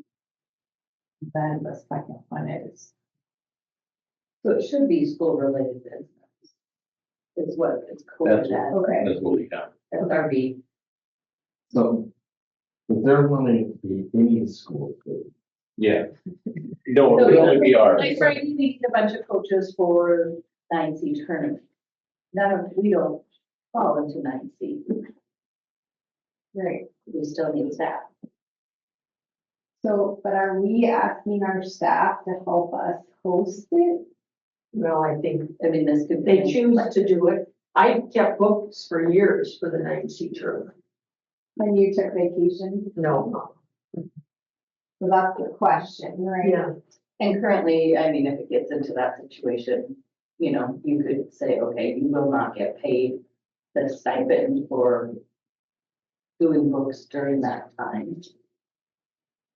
Because you don't get your daily pay rate and then the stipend on it. In school. So that's fine. Yeah, I mean, to me, this makes sense that if it's our school, or you were requested, or if you are asked by your administrator, hey, would you be interested in doing this? This is a need that we need to fill. Would you be interested? If this is a request of a administrator or if it's school business, then Yeah, and that's where like Holly, like you could say, because different if you're working the book for the 9C, let's say, and it's out of school time. Right, then you're getting paid a monetary amount. If you're not, but it's a request because we're hosting said event, then I can see it being school-like business, you know what I mean, just being, in terms of the leave, because we need your help. You're not gonna get paid the portion like you would if it was during a non-school day, like a Saturday or 7 o'clock at night. But as a host site, we're requesting your help, so I think that can still fit in. okay. Yeah, I think that can still. So I guess I'm having a hard time finding that language in here to know if we're changing. One of the languages in the CEA. They have it on the list, today. Yeah, Which, 8.1, 8.1. yeah. So it's right at the top of page 15 or the bottom of page 14. It's a long, Oh, there it is. it's really long. So it's part of the attendance. Oh, I got you. For the.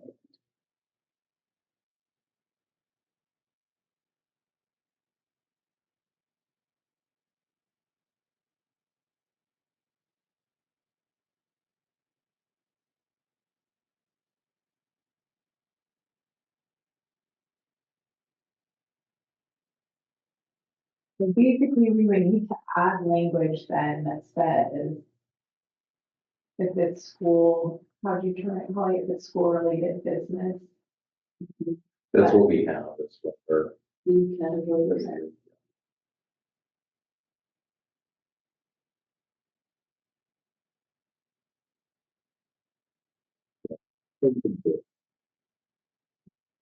I guess. No, we already have a hard enough time finding some. Really, one thing happens internally. They were.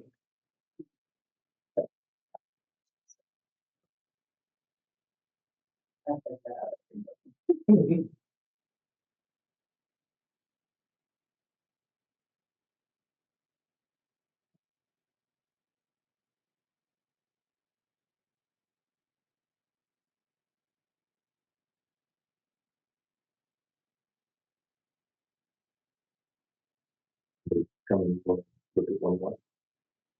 How do we want to break down that amount? I think we just decided 2, isn't it? Yeah, but then, like, if they miss 0 days in the first half of the year, they still won't get $1,500. So do we just take those in half and say $750? That's what we think. Yeah, Okay. the one is 375 though.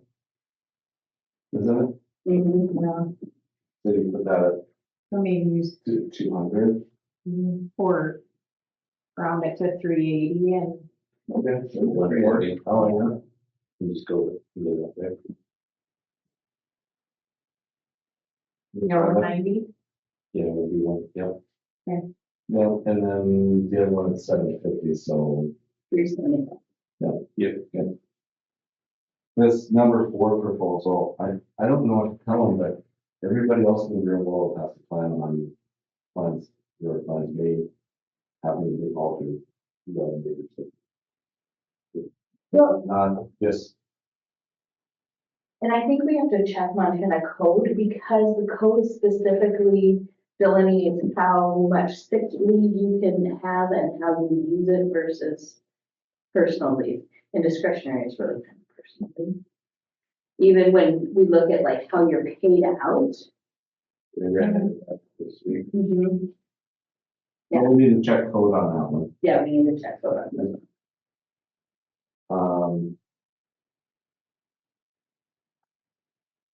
the whole prep time thing.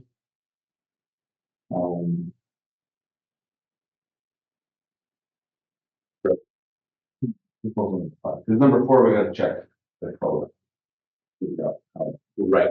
So number 5, which is everybody does the same prep time.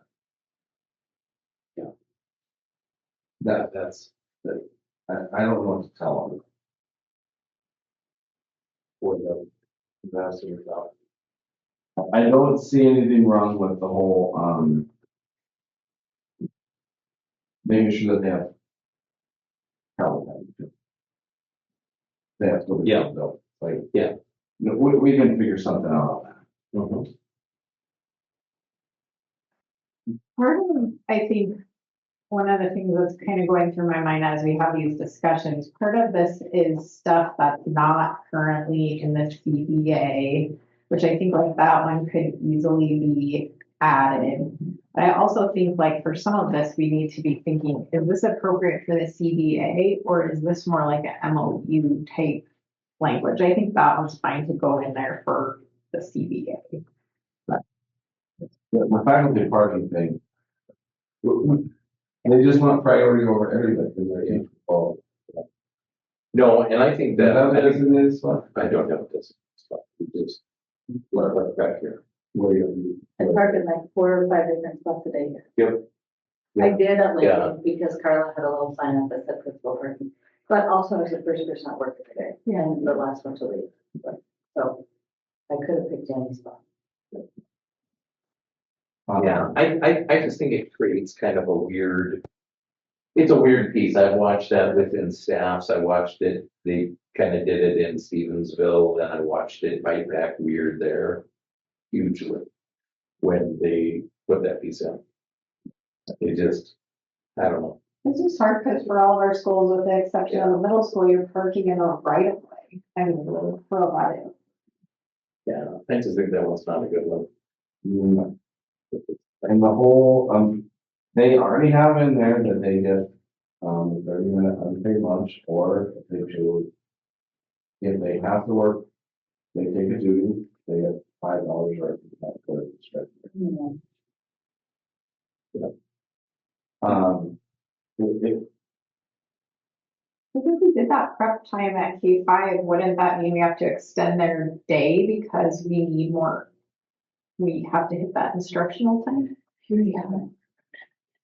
Oh, they do at the end of the day. well, no, it's nice. No. Because of us. No, but you also have gym, You got the specials. you have your specials that really should be part of your prep.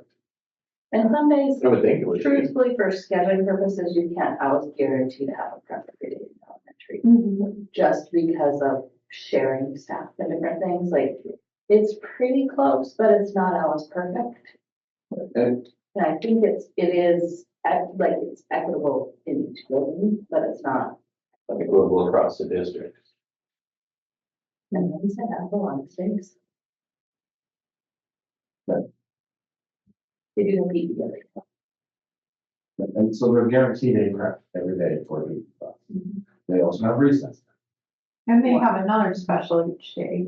They don't have to, they don't cover recess anymore. Parents cover sunset.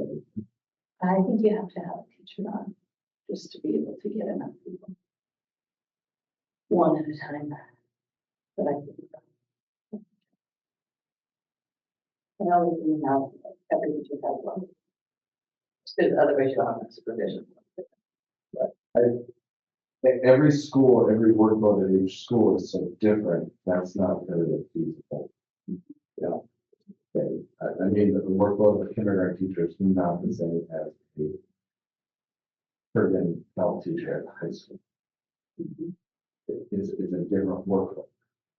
I'm not saying one is harder than the other, because they're both different. But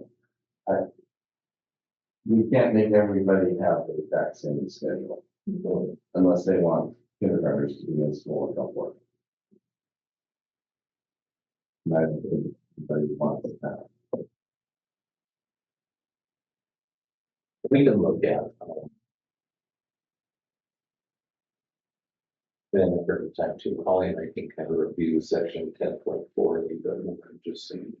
When we go to the next one, what could be looked at? We'll check out Montana code with proposal number 4. As Holly and I ran into that situation, an employer requesting, to use X amount of buyback days.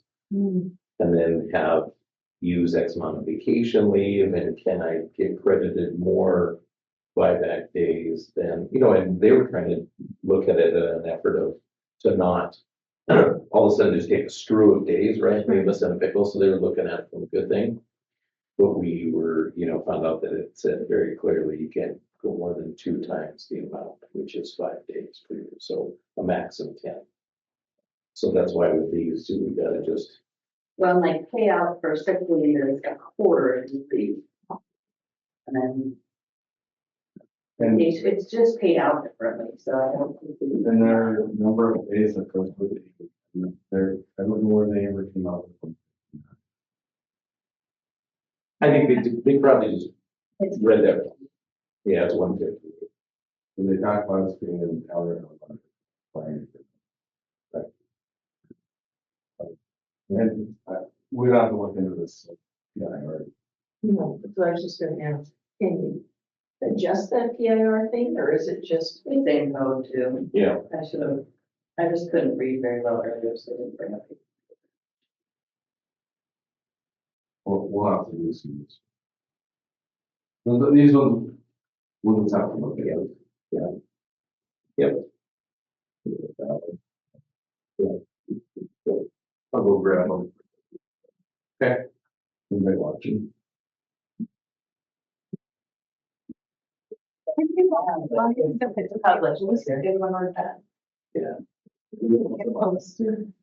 Yeah, I mean, it'll be published later. Oh, it's not live. Oh, If they convert it, then we pop it over. Same as with our board meetings. okay. So Because I don't think we can fully replace those. correct. It's a public We can meeting. have that open. Take it over. For the most part. Yes, It should just kind of stay, it needs to just stay open. Same as. Yep.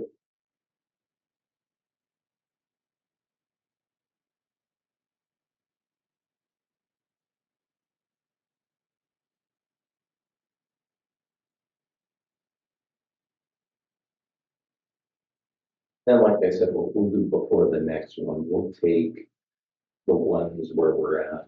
We'll just kind of jot it all down so that we I'll have Rebecca go through this and just kind of create a master list of ours and theirs. What we've agreed upon, what we haven't, so that it's easy for us to then just read through and. so they didn't fully agree with 4%. Right. Cities are gonna. A little over it. So we'll have to see what they say next time. And I think the only thing is to find out on that was this. It's the stars. Yeah. We'll just see if that would be a kind of issue for us. I don't believe it is. I think it is. 8% of our elected. Well, that's what I was trying to figure out this year. I never saw that. I didn't see that either. And I don't think it's an issue at all. We can just. You can just find out, but I didn't see that either. Then something that got added. It's like, later, is kind of what. I didn't hear it.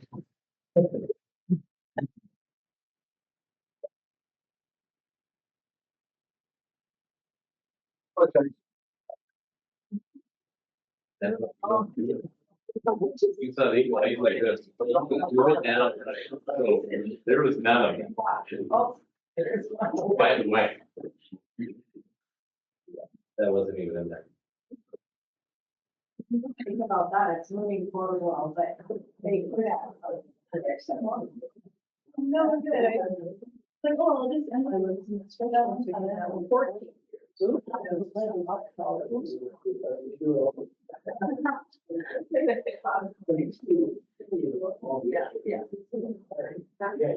this.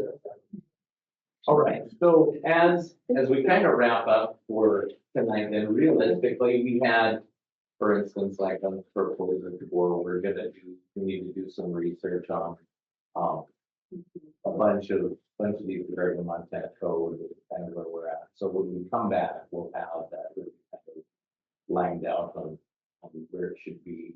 And then we'll kind of take your proposals and create a document that just kind of has them listed what's on, where we at with them, so that it's easy to read across the board for everyone. So does that sound good? Yeah. And then I'll have them, like the one we gave to you also displayed in there, so that we would just kind of go through and we have it listed as check off. Thanks. Does that sound good? Okay. One thought we initially had, the one that we kind of talked through, was kind of on where we're looking at on proposal 3, was the one that we felt like we kind of navigated through. If you want to hear that one, we'll on some out. Sure. So, in regards to the first section where it has like refs, adjudicators, judges, and stuff, we felt that could be fine on the school-related absence piece or within the district, right? So not like Cullen, if you need to go help out somebody in Malta, because it creates an issue for us in Havre High School, right? It's difficult for us to find subs. If we're asking you to do a specific piece within our district, that feels fine to give you a school-related piece, right? Because you're kind of helping out with us. It's kind of the same thought process as we used with the extracurricular, right? When we said, okay, you know what? We're not going to tax you and make you take vacation time approach for us because you're helping out our kids in our system. Does that make sense? Mm-hmm. So that one kind of felt good. Holly had an interesting point to kind of throw in there. Similar if we had a situation like it's coming up with the 9C, so we kind of talked through this then, where we said, you know what, Aaron, we need you to do X, Y, and Z during the day. If we ask you to do it during the day, you're not going to be, even though it's not necessarily a Havre event, we're hosting it. We're coming to you to ask you for your help, so you're not going to be charged any of your leave. Does that make sense? Yeah. Then certainly if it's after hours, if it's on a Saturday or night, you could get paid then the additional money to do that. Does that make sense? And kind of on how that looks? That's the same for revenue too. Right. Yeah, like we can't, reckon you're going to make an additional amount if you're beyond and above, so we can't pay it twice for doing it at the same time. But does that kind of make sense? Pretty tied into what we're doing with our buildings. To the rationale. Right.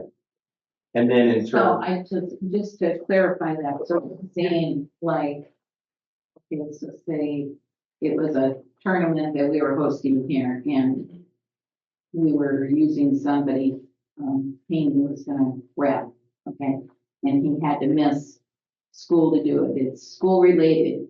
He's not getting docked any pay from his paycheck, right? Even though he's Correct. getting, not as a teacher. right? Yeah. Okay. Yeah, correct. Right. And Then then, you wouldn't get the additional wrapping fee if it was during the school day, but if it was a sport Friday, the. Well, after time. like that contract time ended, then absolutely you get paid all the other. $25 for doing books or 40 or whatever your wrapping fee is or something, just so it's not doubled at the same time. Well, the only thing about that is, coaches, when they travel to go do something, they are actually getting their paycheck and they're getting their extracurricular stipend. So they are double dipping.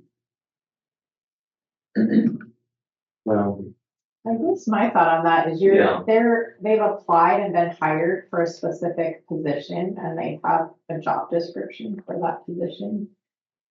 And they're being paid and that's agreed upon in this CBA. Versus I think what we're talking about is kind of a one-off thing here and there, for hosting 9C basketball or. right. And they're putting in, right, when Cullen does for his, or right, for your different after school events, you're putting in a phenomenal, most all of your time is extra. Correct. So it's above the scope of your normal day.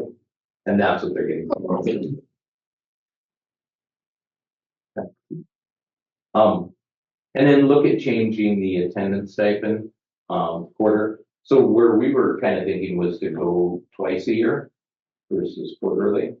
So we've kind of divvied that, but Colin, the point you made, we thought was a good one. Like, cause we're all about trying to encourage, right, as much staff attendance as possible. And we understand, you know, if, hey, I had some sickness in the first one, but in the second one, I'm gonna, you know, whatever that is, we want our staff to be there as much as possible too. So we thought twice a year versus once, and we could just kind of, we'll adjust those amounts to fit to that. But, we saw your point on it. And so I'm thinking like, when you say half the year, is it like kind of like third quarter, we thinking like Christmas? Like, now, does that kind of make sense? Yeah. Perfect. We're gonna have, Trying this year. We'd have to, one thing to talk about is checking with, yeah, Kathy to make sure, because there's times where she's got so many different things, so Yeah. finding June 20th. finding two windows. Yeah. 30th. Finding two windows in there for those pieces, and we bring that back to you, obviously. And we did look at your quarter suggestion, but it sounds like it's a lot of work for Kathy, just determine that. just to figure all that out, so. Because there's not, it's not going to, the tally, she has to go and tally. And look through every single leave. Like PAR, because it used to be like we got it on Right. the 20th and it was, because it's a lot, I get that, but then, yeah. So what I mean, but yeah, that makes sense. So, but that's, we kind of got through proposal 30. So, we'll do a little work on them, and then at our next meeting, we'll have this kind of lined out on where we're at so far and keep moving forward. Yep. Sounds good. Awesome. Thank you, guys.